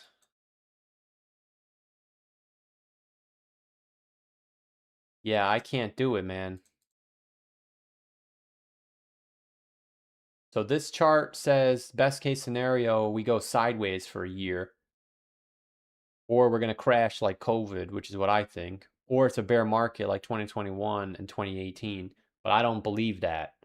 I don't believe we're in 2020. I think the bear market's ending soon. I don't think we just started.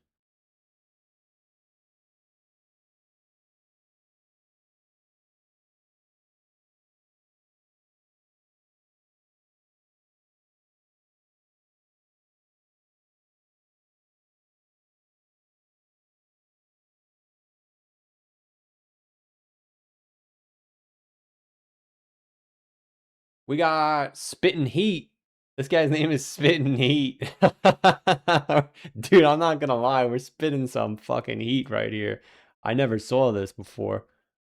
You motherfuckers. You better get in before the boat leaves. I can't do it. I'll watch the boat leave. Not on my watch. Yeah, it's almost like never. Like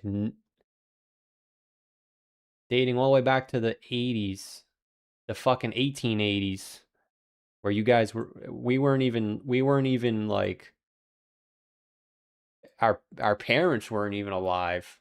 Some of us, our grandparents probably. 1880.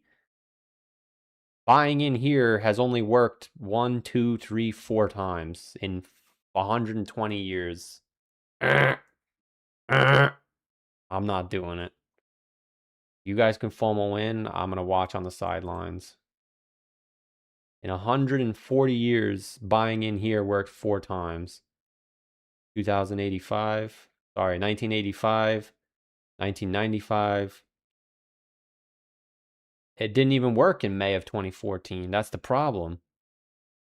Yeah, it didn't even work. It worked in July of 2021, technically. And September of 2021, it did work. 2017, sorry. So 4 times in 120 years.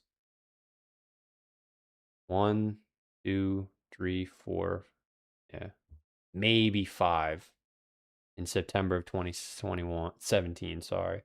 5 times. I'm not doing it. But I appreciate the 20 from Spittin' Heat. Thank you very much. Thank you. I appreciate it. It helps a lot in times of despair. I really do appreciate that, man. Thank you. Thank you. How do I spell NASDAQ? What am I supposed to type in?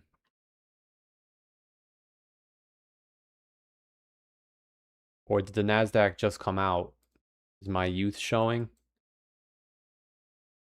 Did the NASDAQ just come out in the 90s?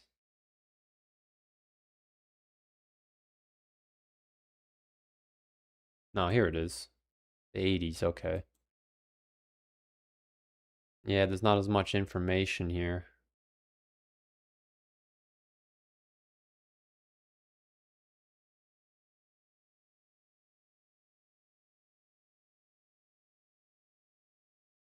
I can't really pinpoint anything here.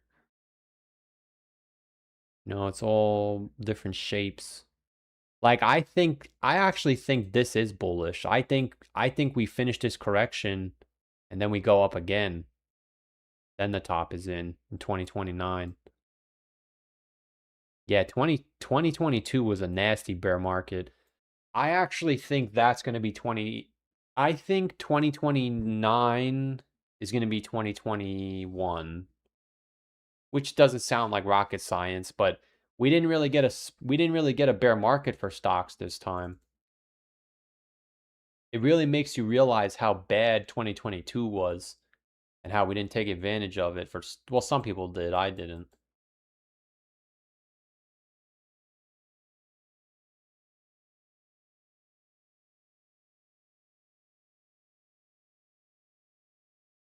Oh, whoa, what do we got? Oh, man. Dude, these guys are telling me to put my money in now? Now? I can't do it. I'll be right back. I can't do it, man.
All right, we're here. I had to pee, and my water jug is empty, so I had to fill it up.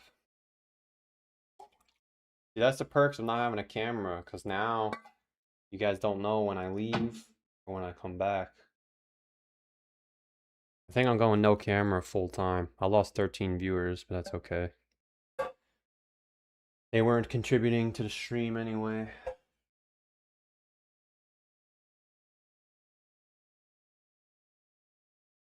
You don't have to put that much money in. You can open a 9x long. Yeah, if you take a 9x long here, you're almost guaranteed to get liquidated.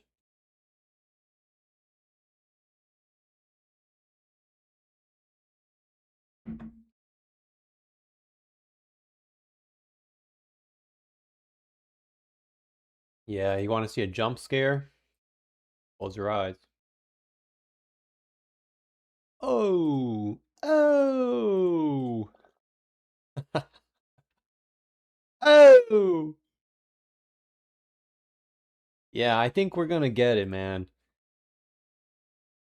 I think we're gonna get it. How do we look on the 7-month? Yeah, it's fucked.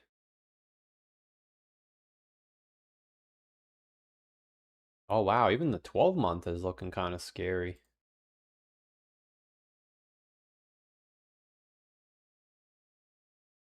Yeah, this is going to be the first time in history there's 12-month red candles. But it was bound to happen. Dude, remember back at the top, we have to have 3 green candles? At one point, Bitcoin is going to have 1 green candle. It went from 4 to 3 to 2. Bitcoin sucks now.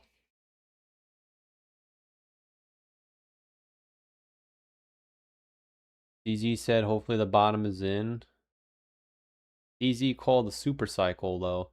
Now he's saying hopefully the bottom is in.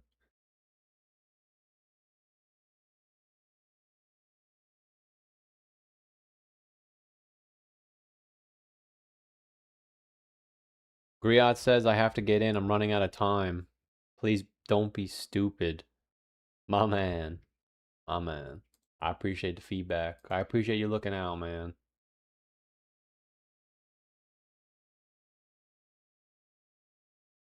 What do you recommend I buy? Not financial advice, of course.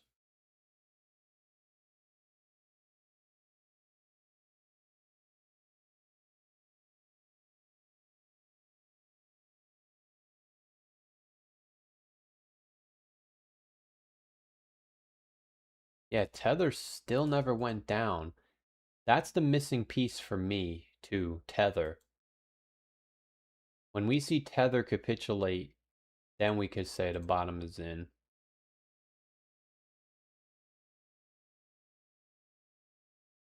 But we should be going down soon.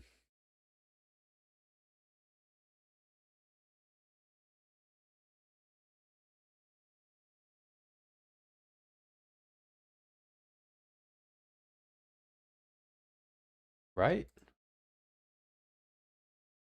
Yeah, look at this. This puts perspective on the table.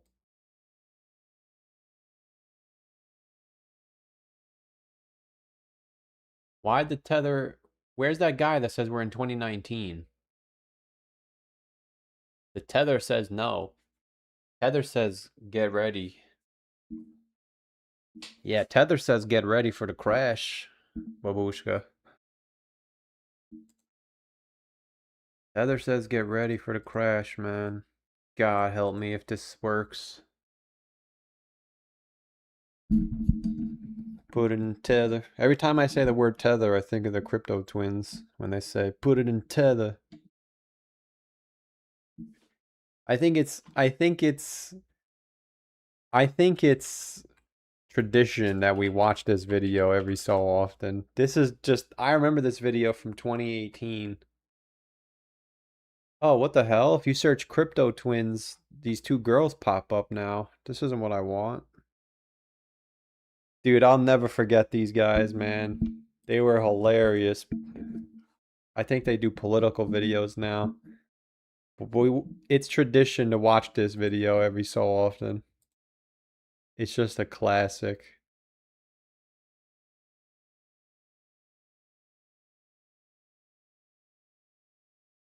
This video is a classic. Shit works in the stock market because it's more stable. Man. But they say in the market and crypto is being manipulated, so you can't go by that damn technical analysis, man. Man, if it was like, it's not a science.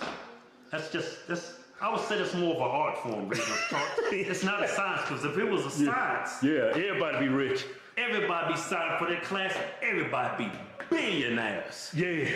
Just grab your shit that you like. Like I got all kinds of XRP. I got ATN. I got some Burst Coin, got some Digibyte. Got Steam. What else we got?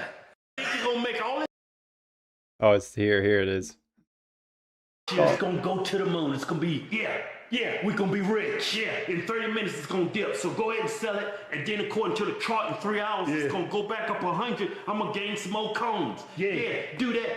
Man, y'all don't know shit with them damn charts. That's some bullshit. You just putting these damn bullshit classes out there to sell it to these fucking noobs. Think you're gonna make all this damn money with these bullshit chart analysis. It's all bullshit. It might not be funny to you guys, but it's funny to me because I found that video in 2018. And now I'm giving you bullshit. It's all bullshit. Oh, those were the days, huh? It's all bullshit.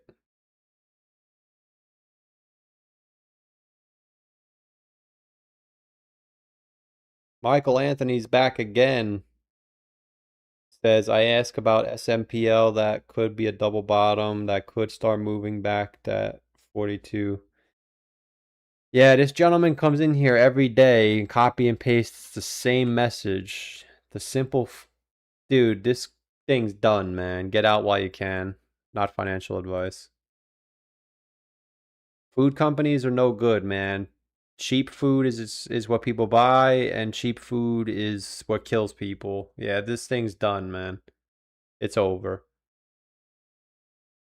Not to get political, because I'm not a political guy, but we just went through the most woke period, and this shit still went down.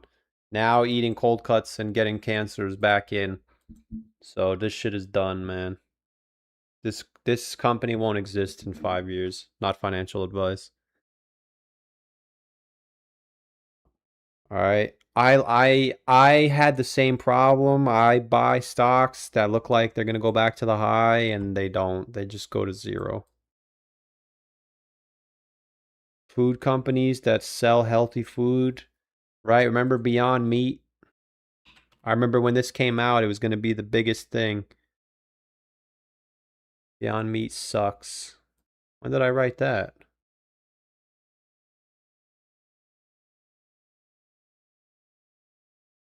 This is your double bottom. So you're right here. Same exact chart pattern. There's no double bottom, man. It's over. Not financial advice, of course. Wow, when did I write Beyond Meat sucks?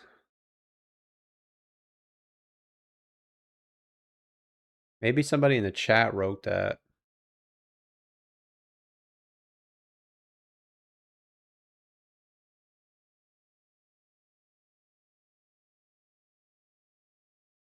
If Bitcoin goes below 40K, Doge will go to zero. No way, it's gonna hold 5 cents.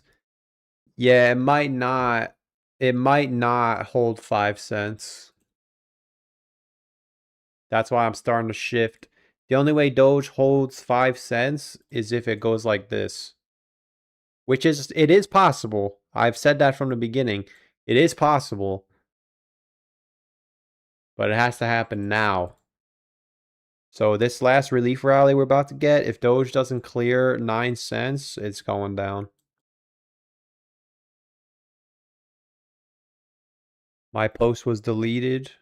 Where'd you post?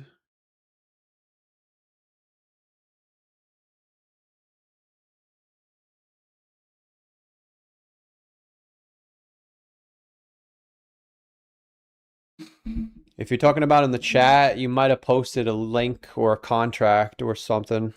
Or maybe you used the trigger word that YouTube doesn't like. Beyond never made a profit, then McDonald's stopped using their food. Yeah, but the concept is the same. Nobody wants food companies.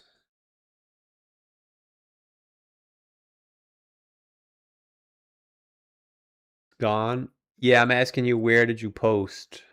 Like what were you posting on? A video, a live stream?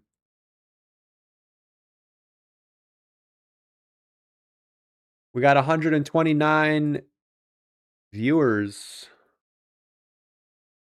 That's new. You must be getting close to the top. There's that many people in here. It's all good. Yeah, I don't know what you're talking about. You might have said a link or something. You might have posted a trigger word or like a link or something, and YouTube blocked it because I haven't seen any posts. Buy Nike. Nike sucks too, man.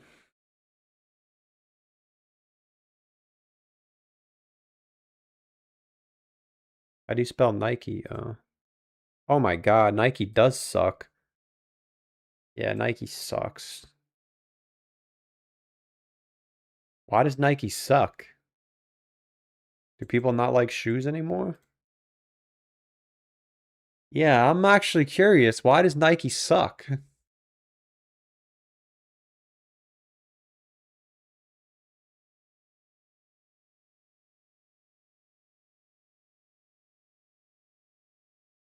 They only pay a 1% dividend. Oh, it's 3%. Yeah, why is Nike going to zero? What happened?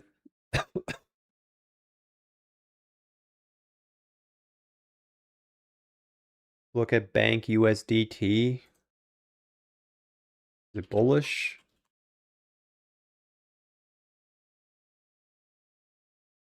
Oh, actually, oh yeah, what the hell is going on here?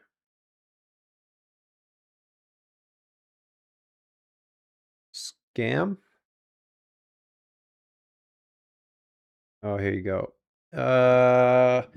Yeah, I don't know if, is this bearish? This might be bearish. Look, it's spiked up at the top too. Is this? I mean, I'm going to assume the bottom is in now. I doubt it makes a lower low. But I don't know. You know, I can't pretend to know because these are all scams. You know? Like, how come it can't go like this and then just stay down there forever?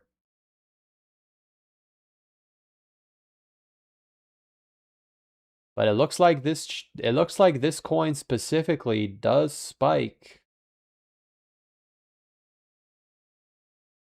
towards the end of the relief rally. Yeah, I think we're going to get the relief rally. I wouldn't be shocked if it came back down. I don't know what this is. I wouldn't be shocked if it came back down.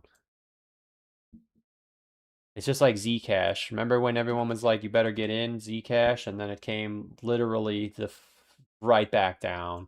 Or sorry, I think it was this one. Yeah, it was here. Right back down. But I would say bullish above 20. Once it falls below 20, the top is probably in. And once it falls below 13, it's coming all the way back down here. But the fact that it just exploded up tells me that we're peak euphoria right now. We're peak euphoria, baby. I was loading you. Oh, I don't have crypto exchanges. I have $0 in the crypto ether. I see what you're saying, though. I appreciate the heads up. I'm still glad I looked at it, though, because the fact that this coin spiked, it's just another shitcoin that's spiking, just like we're waiting for.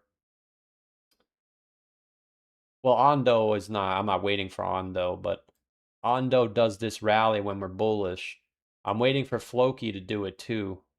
Floki's trying to, but it's not enough. But we're waiting for Sui as well. We got the chill guy pump. Almost to the T. We're waiting for Sui and Floki.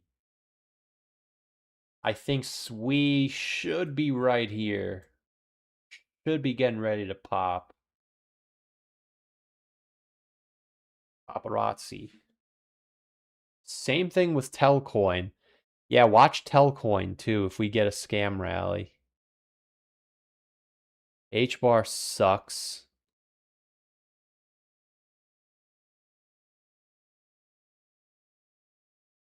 It did do a 10x though. I guess can't knock it. Whatever happened to RSR? Remember RSR? Oh man, this thing's dirt too. Yeah, these coins are all shit, man. I'm a stock guy now. Yeah, this coin sucks. Did you get a 5x? Oh, this thing did a 15x. Not bad. That means the 2024. This one I think was a 20x.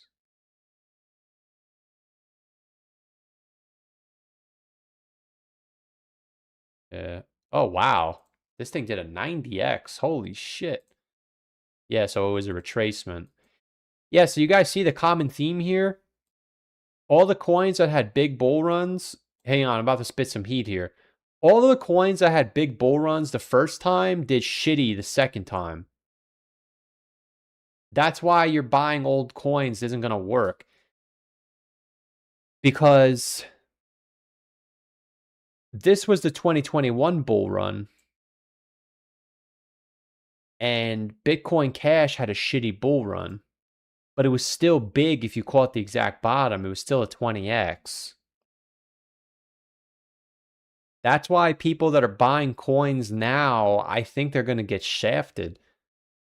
That's why I get that we can't say Solana won't go up, but what if it doesn't? What if it comes down to 40 bucks and then makes a lower high again?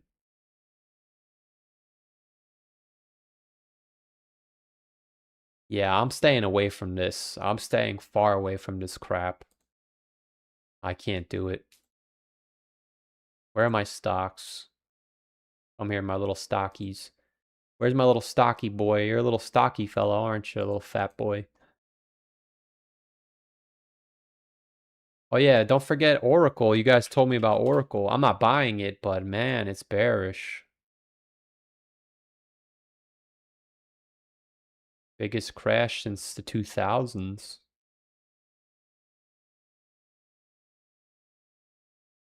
I'll buy MSTR and TQQQ. Yeah, that's my prescription to Bitcoin Bajan. My not financial advice to the universe would be MSTR and TQQQ, October, November, December. Not financial advice.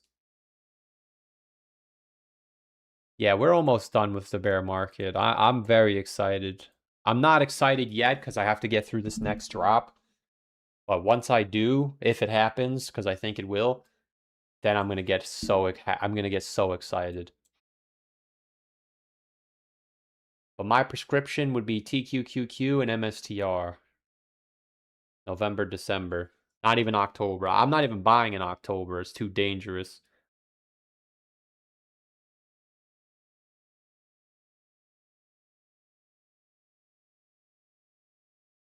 We're all switching from alts to stocks. That could be a bottom indicator for alts. Yeah, it could be, man. And if it isn't, then you have to wait another market cycle. And I'm not doing that. I fell for that trick last time. Polkadot was supposed to be the ETH killer. Parachains, dead. Remember Litecoin? Last time Litecoin had a shitty bull run, so this time it's going to be bullish. And it did even fucking worse. Dead. I'm not falling for that propaganda. I'd rather take the guaranteed money. Same thing with Bitcoin Cash. Bitcoin Cash had a shitty bull run. This one will be better. It's even more shit. ETH Classic had a good bull run both times. I'm surprised. Very nice bull run. This one was shit. Jasmine, garbage. I'm not suffering that same I'm not suffering that same fate of maybe it's the bottom this time. You can probably look at it actually. Total 2 divided by SPY.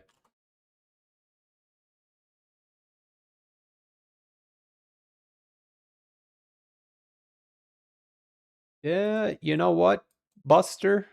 I'll give you that. I'll give you this, Buster. If the bottom is actually in, then you're right.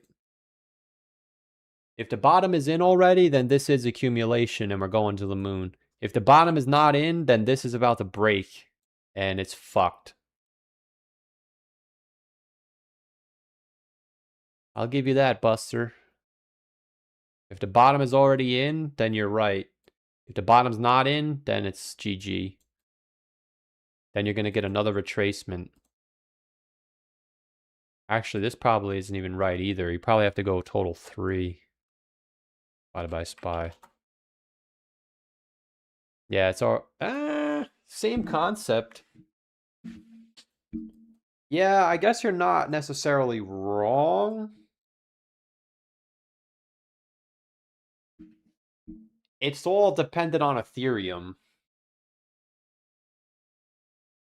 But for me, this is definitely possible. Because if we come down to 1100 and then make a higher low, you could go to 6 or 7,000. It's definitely possible.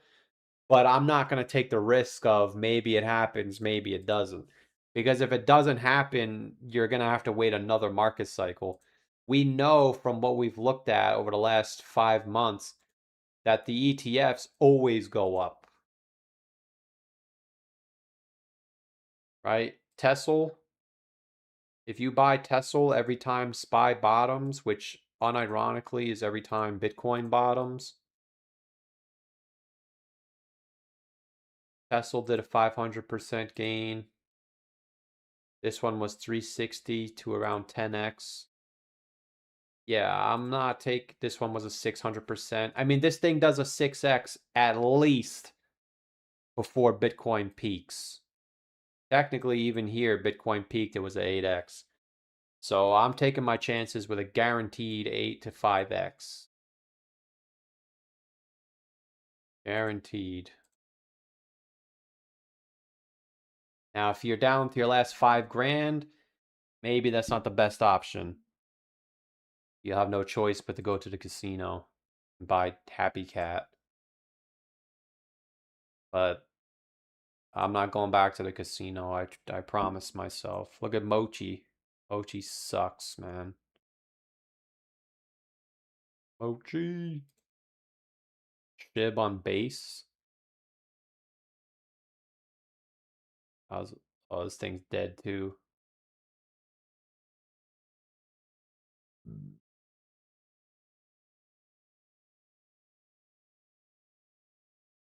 I shut down my X yesterday. Yeah, I always tell myself I want to go on X, but I deleted everything because I don't want to go on X. My goal is to get off of the internet, not go back on. That's why if we pull this off, I can leave the internet because the stock market always goes up forever. Like the goal is to use the casino to get to the poker table. Even though the stock market's not even a poker table, it's more like a daycare center or where they nurture you to the moon. The problem is we go to the casino and then we don't leave. We stay. The goal is to go to the casino and then move over to the daycare center, the retirement home. Yeah, that's what it is. The casino is right next to the retirement home, but you can't go to the retirement home unless you go to the casino. And you can't leave the casino unless you have big winnings. Problem is, when we get big winnings, we don't want to leave. So I'm skipping the casino. I'm just going to force my way into the retirement home by brute force.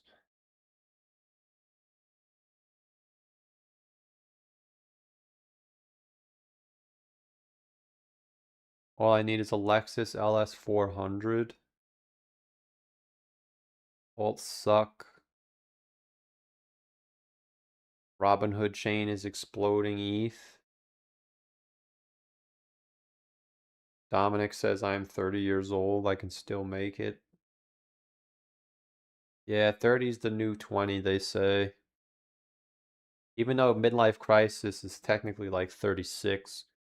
I think once you turn like 36, 38, your life is halfway over. If you're lucky. Some of us could be past our prime already, halfway, but we're not going to talk about that. It's a bunch of negative talk that we leave in the past. I think we're ready to go, gentlemen. It's already 2 o'clock. Wow. We had 130 viewers today. The viewers are going up every day. Am I going viral? But I look at this and I say to myself, dude, we're max bullish and the price is not moving. Look. How are these any different?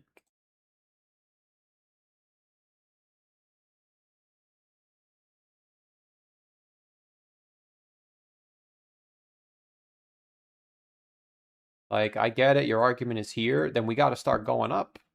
That's why if we're still down here in August, man, I don't think we're going up. And we already learned it only takes, look, it takes two 2-week candles to go down. So we only need 2 2-week candles, which is 28 days. And I'd be surprised, how's the BBWP looking? Yeah, she's actually not moving. Wow. I am surprised. I thought she'd be moving. Oh, there she is. I knew she couldn't hide forever. Yeah, we're gonna get something. We're getting something in August. 100%. Yeah, get fucked. Nah, we're getting something in August for sure.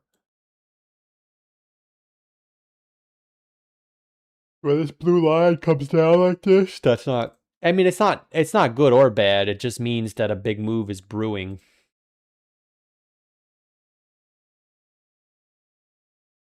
What about 6th day? 6th day already started. Yeah, 8 days, the only one. Yeah, whatever happened to our Solana BBWP, remember?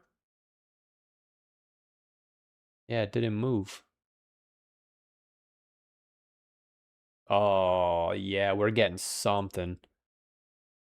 When did I draw this? I must have just drew this today.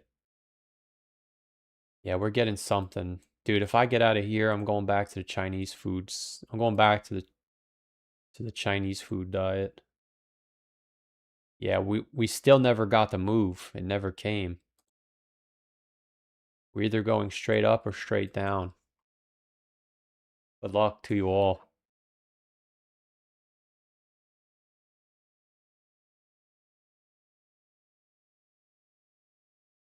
Maybe this is a relief rally.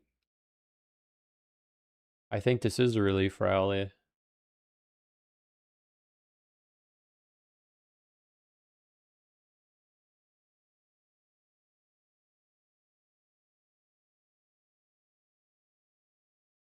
Oh, we can't forget about BNB, gentlemen. You guys don't think we look like we're doing one of these?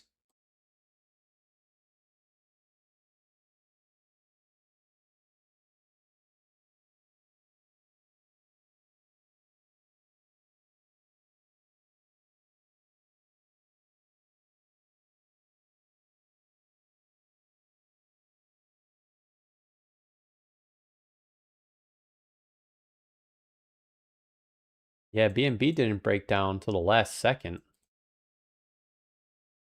What's BNB doing? I haven't checked. Oh, it's actually not moving. That's interesting. What's another coin? What's a top coin that we're not paying attention to? Let me run through these actually before I go. I haven't really been checking crypto lately. It's all stocks and Bitcoin. What are we looking for? USDC. I haven't been checking that either.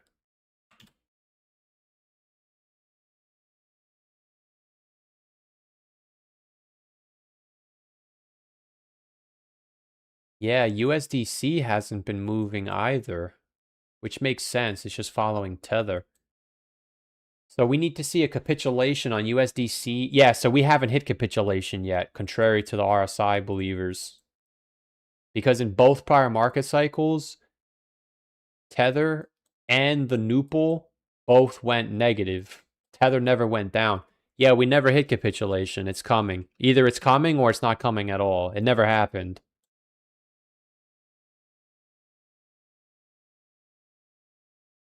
I haven't looked at Chainlink in a while. What is Chainlink?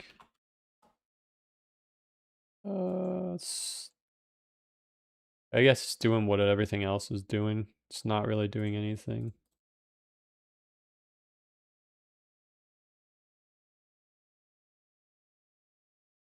Oh, I forgot about Crow. What's Crow doing? Oh, it's back to the shitter. Back to the shitter. Aster. Remember Aster? Remember when people thought this was going to be the next big thing? Yeah, those are famous last words too, is the next big thing. Dead. Have.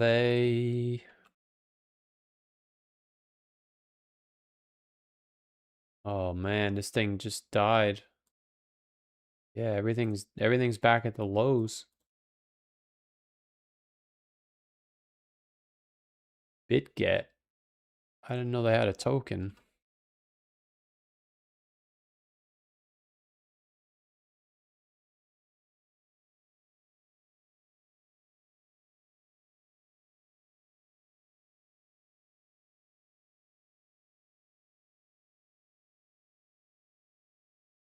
Oh, it's BGB. That's why I couldn't find it. BitGet token. Wow. This thing had a nice run. Do people use BitGet? Bearish. Yeah, this shit is bearish. It just made a lower low. Quant. I forgot about Quant. People still buying Quant? Wow, this thing hasn't moved in... This is either really bullish or really bearish, man. There's only two options here. Either we're getting accumulated, ba-boom, or we're about to go straight down. I don't want to bet on the wrong side. I don't know. It might be bearish. It's getting lower highs. Would you be prepared for Quant to go to 20 bucks? Cosmos. What happened to Cosmos, baby? Talk to me. Oh, yeah. Oh, yeah. She's going down. She's going down to Funky Town. That's bearish, man. Won't you take me to Cosmos? The Cosmos is bearish. Filecoin.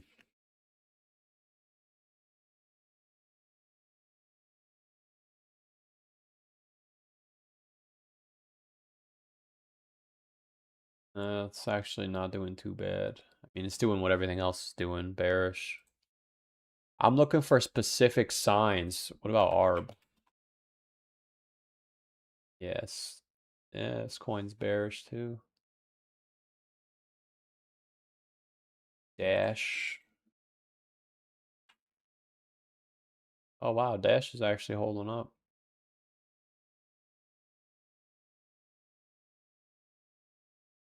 Oh, remember Eldo? I remember that.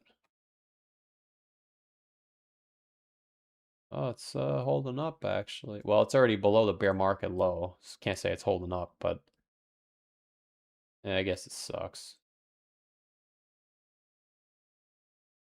None of these coins ring a bell. They're all new. I haven't looked at BSV. What's BSV doing?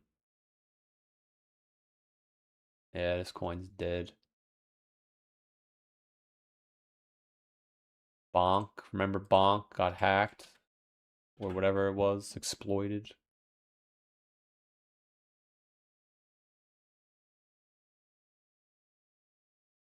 Oh, it just made another low. Yeah, we're getting close. Bonk's getting close to the 618 retracement. BTT, yeah, remember BTT? Now I'm starting to have flashbacks. Wow, dude. Yeah, I remember this. It had a big bull run and then it just died. Wow, BTT's dead. Remember that other coin? I just thought of it in the back of my head. Oh, what was his name? TRB. Remember TRB? Yeah, remember this, man? Fucking A. Yeah, see, that was the euphoria. This. Damn it. Yeah, it's been bearish ever since. Optimism? I haven't looked at optimism in a while. Oh, this coin's dead too. Wow, we're real bearish. Yeah, ZBCN. A lot of people in the chat have this. Yeah, it actually came down. Look. Yeah, it just made another low. Yeah, we're bearish, man. ZBCN got rejected at the 618 retracement. I can't believe it actually worked. Remember, I was like, the downtrend might be broken, but the 618 is still there. I didn't think it would actually break down. I did, but I didn't. I didn't trust myself. See, that's the problem. I never trust myself. It actually came back down. Yeah, we're bearish, man. GRT, remember GRT? Oh my god, did they abandon the project? Fucking A. Axie Infinity. I forgot about that. Oh, it's actually holding up. Oh, it is holding up. Wow. Yeah, but it's getting ready. Just because it's holding up now doesn't mean it's going to hold up forever. What about Sleepy Love Potion? You guys remember Sleepy Love Potion? Yeah, it's dead. Chili's. Forgot about Chili's. Wow, I'm getting nostalgia here. Straight down. Did they abandon the project? Yeah, we're bearish, man. Every single coin is down or going straight down. Chili's ultra bearish. It says Chili's launches college sports. So they're still going. Bearish. I'm actually glad I looked at this shit. I would have never checked. Neo also bearish.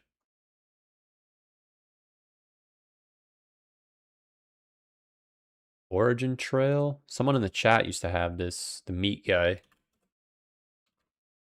There's a pack of meat. Fireman.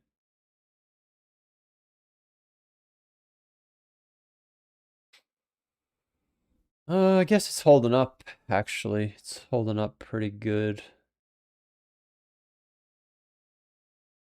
Sandbox. Remember Sandbox? Do you remember when we all thought the metaverse was going to be a big thing? Wow, Sand is dead.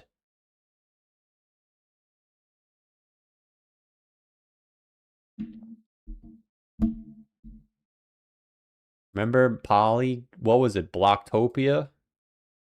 Dude, I remember we actually considered buying property here. It's not, it doesn't even exist anymore.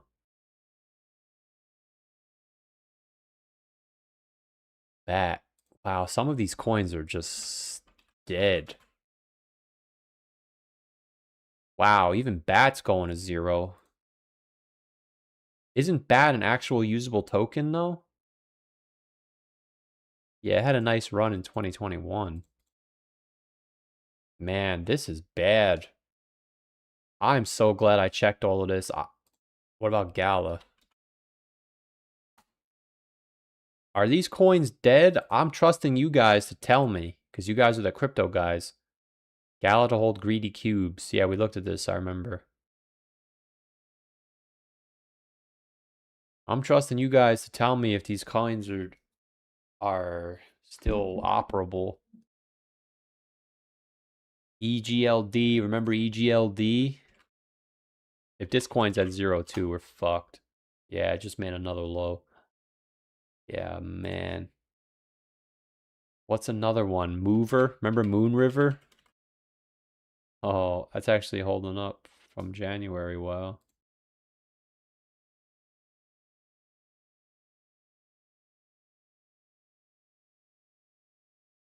Synthetics. I remember synthetics, man. Remember synthetics? Yeah, wow. Dude, I remember synthetics. Life-changing gains. Holy shit. Yeah, those days are long gone, man. Wi-Fi. Oh, LPT. I remember LPT. This was the coin that spiked up in 1 second. Wow, new low. Man, these coins are all dead. Yearn. Dude, I'm getting blasted by nostalgia. Yeah, Yearn just made another low too. Oh, XPR. That was that guy. Remember somebody in the chat was shilling XPR. Oh, it's actually holding up pretty good. Yeah, but it only did a retracement. I'm actually surprised it's holding up this well. But it's only a matter of time before it comes down.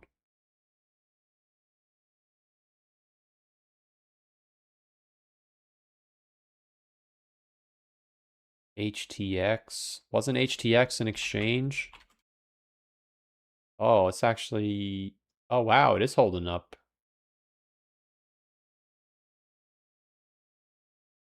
I don't remember. I don't recognize any of these. It's all rubbish. Oh, Xano. What was the 2018 one? Nano?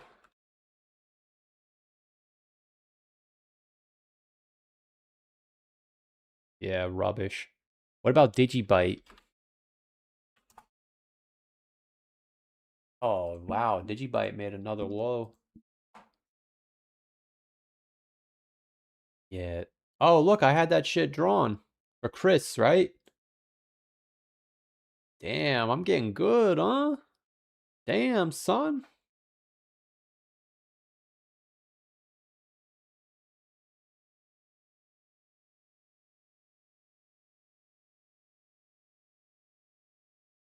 Oh, you know why this is all messed up? Because they got all the stocks on here now. GMX. GMX was supposed to be a big coin too, right?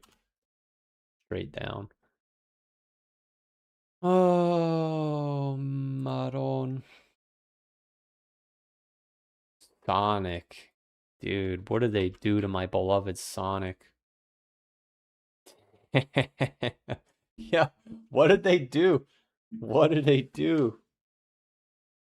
What did they do to my beloved Sonic? I thought it said defunded, not DeFi redefined. Sonic is the highest performing EVM layer 1. Wow, I can't believe I'm actually looking at this. What did they do to my beloved Sonic? Yeah, but not for nothing, man.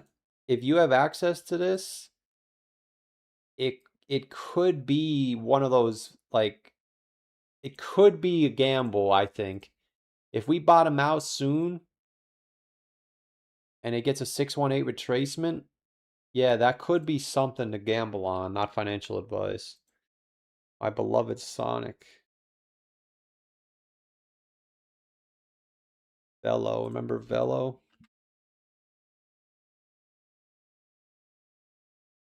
Oh, it's actually holding up.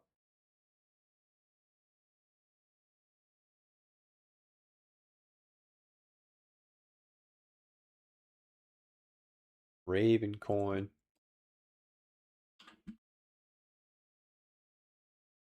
Oh, Maron. You're telling me there's people looking at these saying, yo, we're bullish?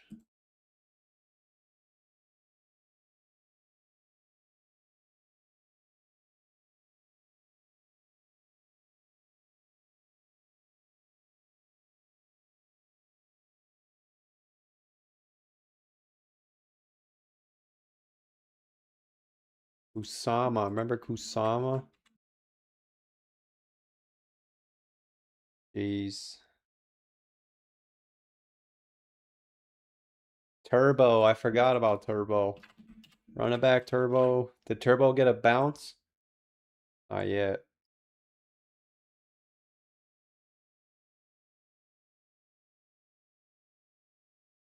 Engine. If ENJ is going down, then I guess all of the metaverse coins are just shit. Oh, it's actually holding up.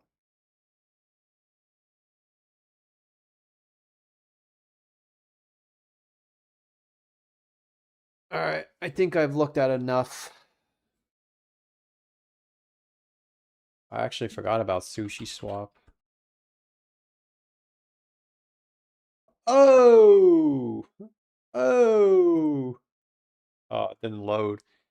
Yeah, Sushi's dead too. What about the other one, the unicorn one? Not Uniswap. It was the other one. 1 inch.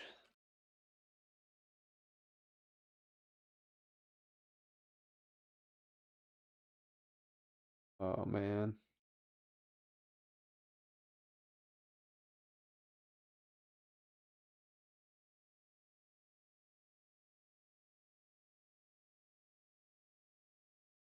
XYO.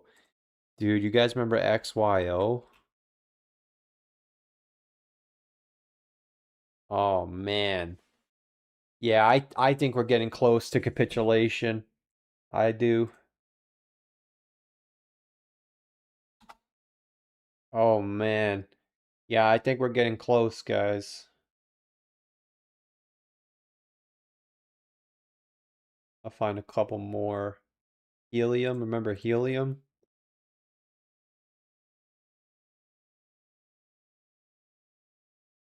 Wow. Helium listing. Wait, why are they dumping this coin, man?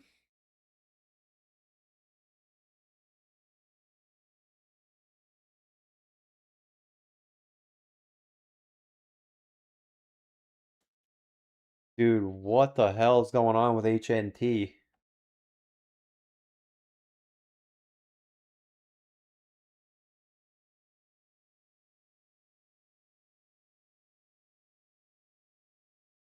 Cello, remember Cello?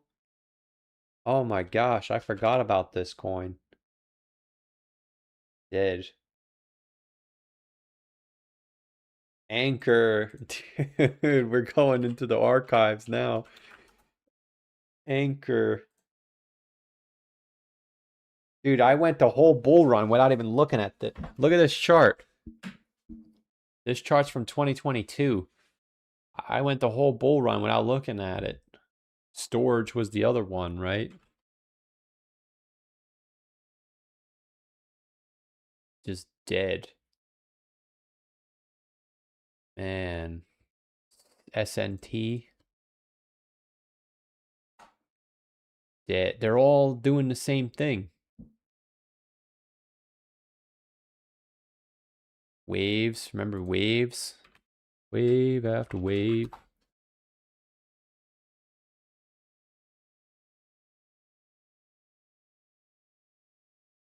Oh, Maron. Yeah, this was the coin. I remember a couple of streams ago, I couldn't name the... Somebody asked if coins made new all-time highs in the bear market, and I couldn't remember them. This was one of them. It made a new all-time high in March. Then it went to zero, as you can see. UMA. Remember UMA? UMA.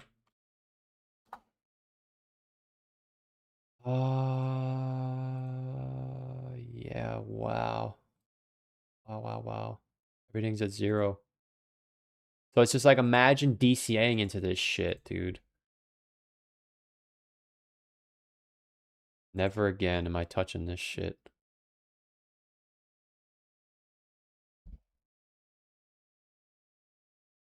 Band. Yes, remember Band? This was supposed to be like Chainlink. Zero. What was the other one? Tezos. How do you spell that? XTZ? Holy shit, everything's going to zero.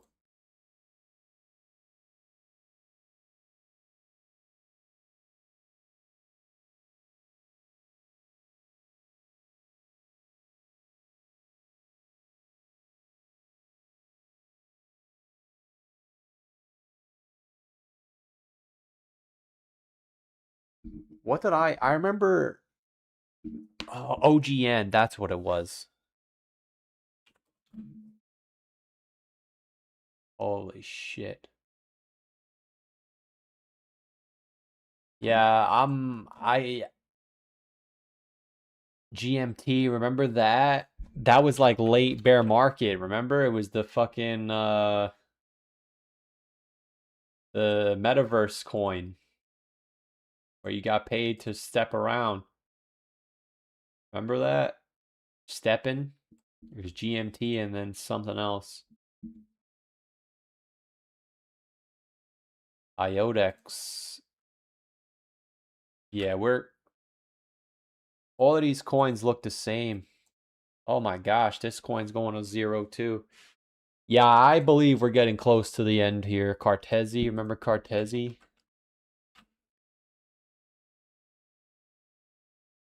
I think we're getting close to the end. Matisse, remember Matisse? Everything's in the shitter. Peace.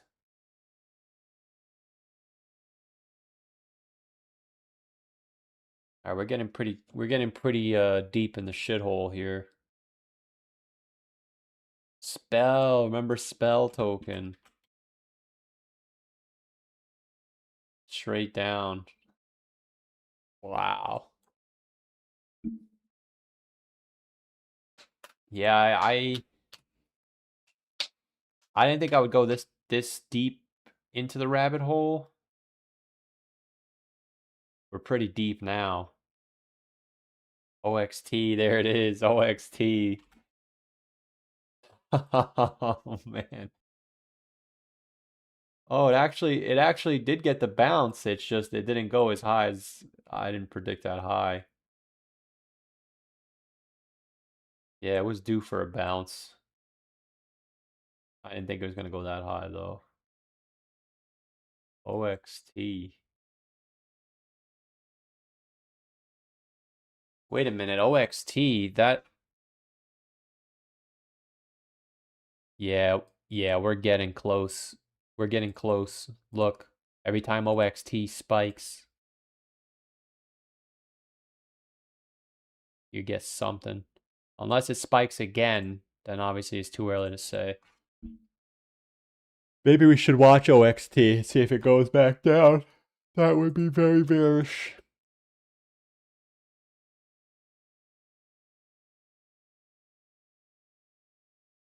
What about Zava? Did they delist that? Oh wow, it's actually holding up. That's really interesting.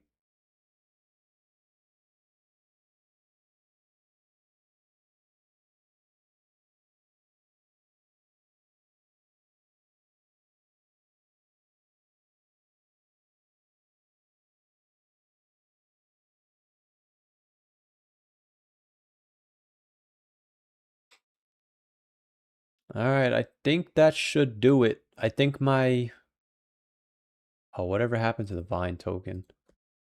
I think my analysis or my research has been completed. Yeah, this coin died. Wow. Death. Death do us part. Boomer. Yeah, they're all dead. Yeah, we're getting close.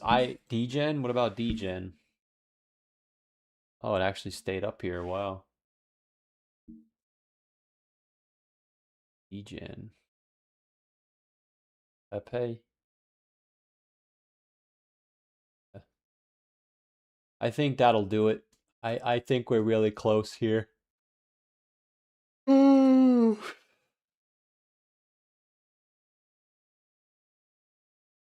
is all garbage. Never heard of this. Oh, I forgot about the Joe. Oh, we looked at Joe recently.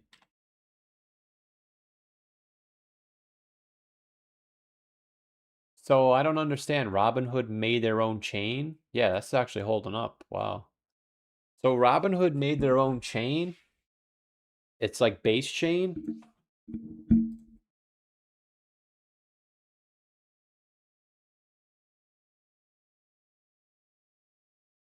That what we're going with? A lot of big YouTubers are moving to Rumble. You might want to keep an eye on stock ticker Rumble. You already said Rumble like a couple days ago. This coin sucks.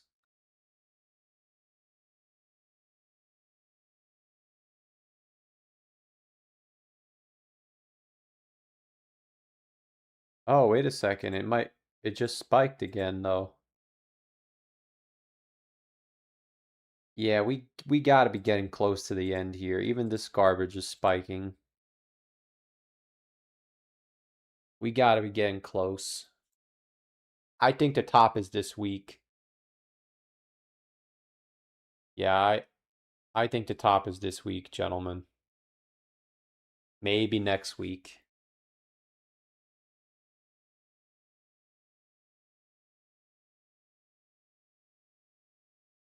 Hex. Yeah, I was thinking about Hex. Didn't they make another coin though called Pulse? Yeah.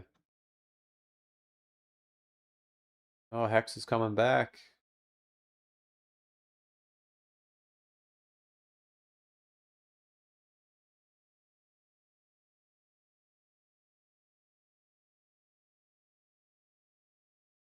Oh, remember this? Pulse Dogecoin? Yeah, it's actually holding up. Might be time to get in. No, I'm just kidding. How do you spell Pulse Chain? Oh, it's Pulse X. Yeah, fucking dead. GG. Alright, I think we're ready. Okay? I think we're ready to go. I believe we're ready. The top should form this week or next week.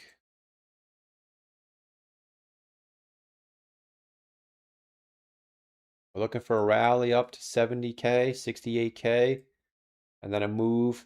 The move back below the orange moving average confirms the trap.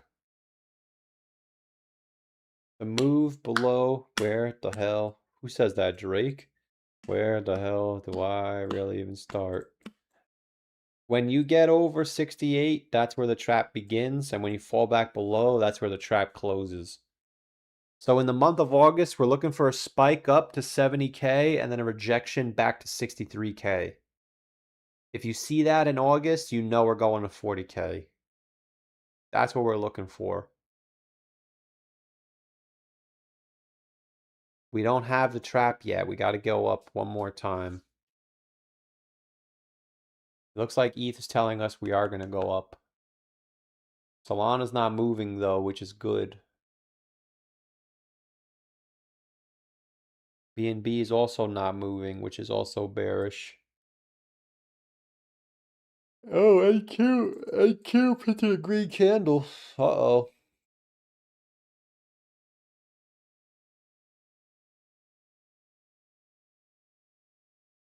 Do we think the NQ topped already, or is there another rally? I don't think it's going up.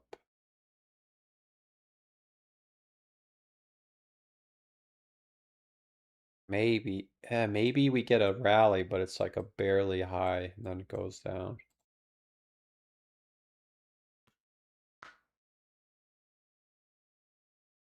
Yeah, we should make a new high this week. I have to put a deadline though. If we don't make a new high by August 7th, I don't think it's happening.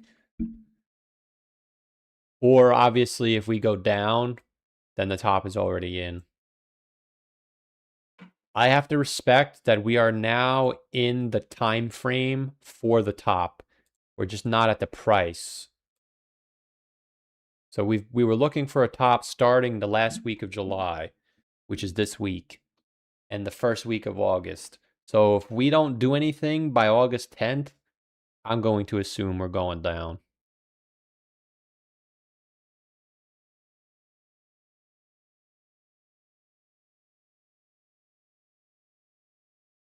Even if you look at this,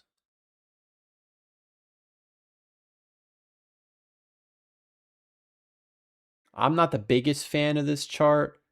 I know this is a Ben Cowan chart, I'm not the biggest fan of it, but it does say we should start moving lower pretty soon.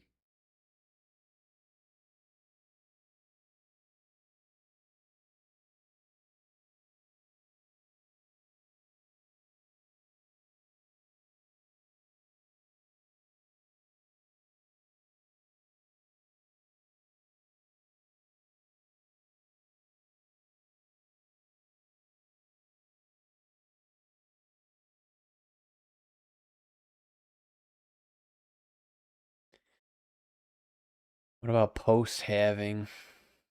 Yeah, see, it's not really that helpful.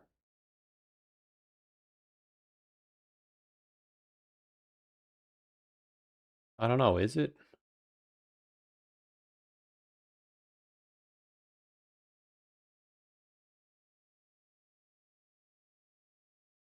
I know the bear chart could be helpful.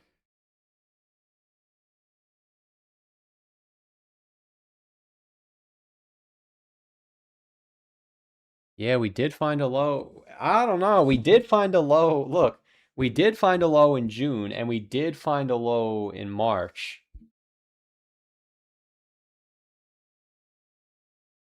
Wait, yeah, we're pink, right? Yeah, and orange is 2018, and purple is 2014. We did find a low in March. We did rally. We did find a low in June. We did rally. Now, in both 2018 and 2014, you found a low in August. And in 2018, no, in 2022, you found a low in September. And then in 2014, the absolute bottom was in October. Well, technically, it was all the way out here. And the other two say December. So at some point, it has to break. So I guess if we do go down in August, you know we're going fucking down, dude. That's it. If we go down in August, it's over. We're going to 40K. Because the missing piece of the puzzle here is our MVRVZ score. The Nupal, whatever you want to use, they're all the same. They have to go negative. If they don't go negative, then it's different this time. And if it's different this time, then why go down at all? Why not just go up from here? Which is what some people are arguing.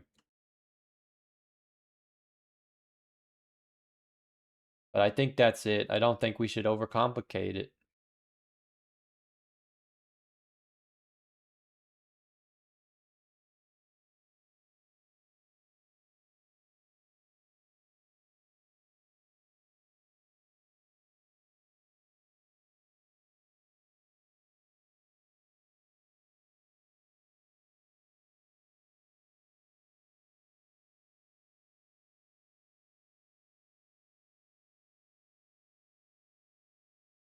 Yeah, we already talked about this indicator. It's making lower lows each time. So we got to make a lower low. Lower highs and lower lows, undeniable. You'd have to literally be betting that it's different this time. Which I'm not saying you're wrong for doing that. Maybe it is. But if Bitcoin does what Bitcoin does, then the bottom's not in. We got to go down, chubs.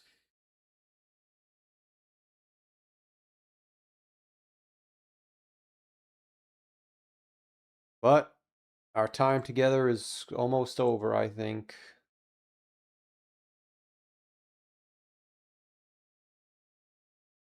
So with that said, I do appreciate you all tuning in. Appreciate the super chats.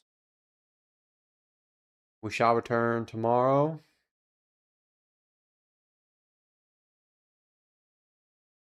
And as always, stay safe. None of this is financial advice.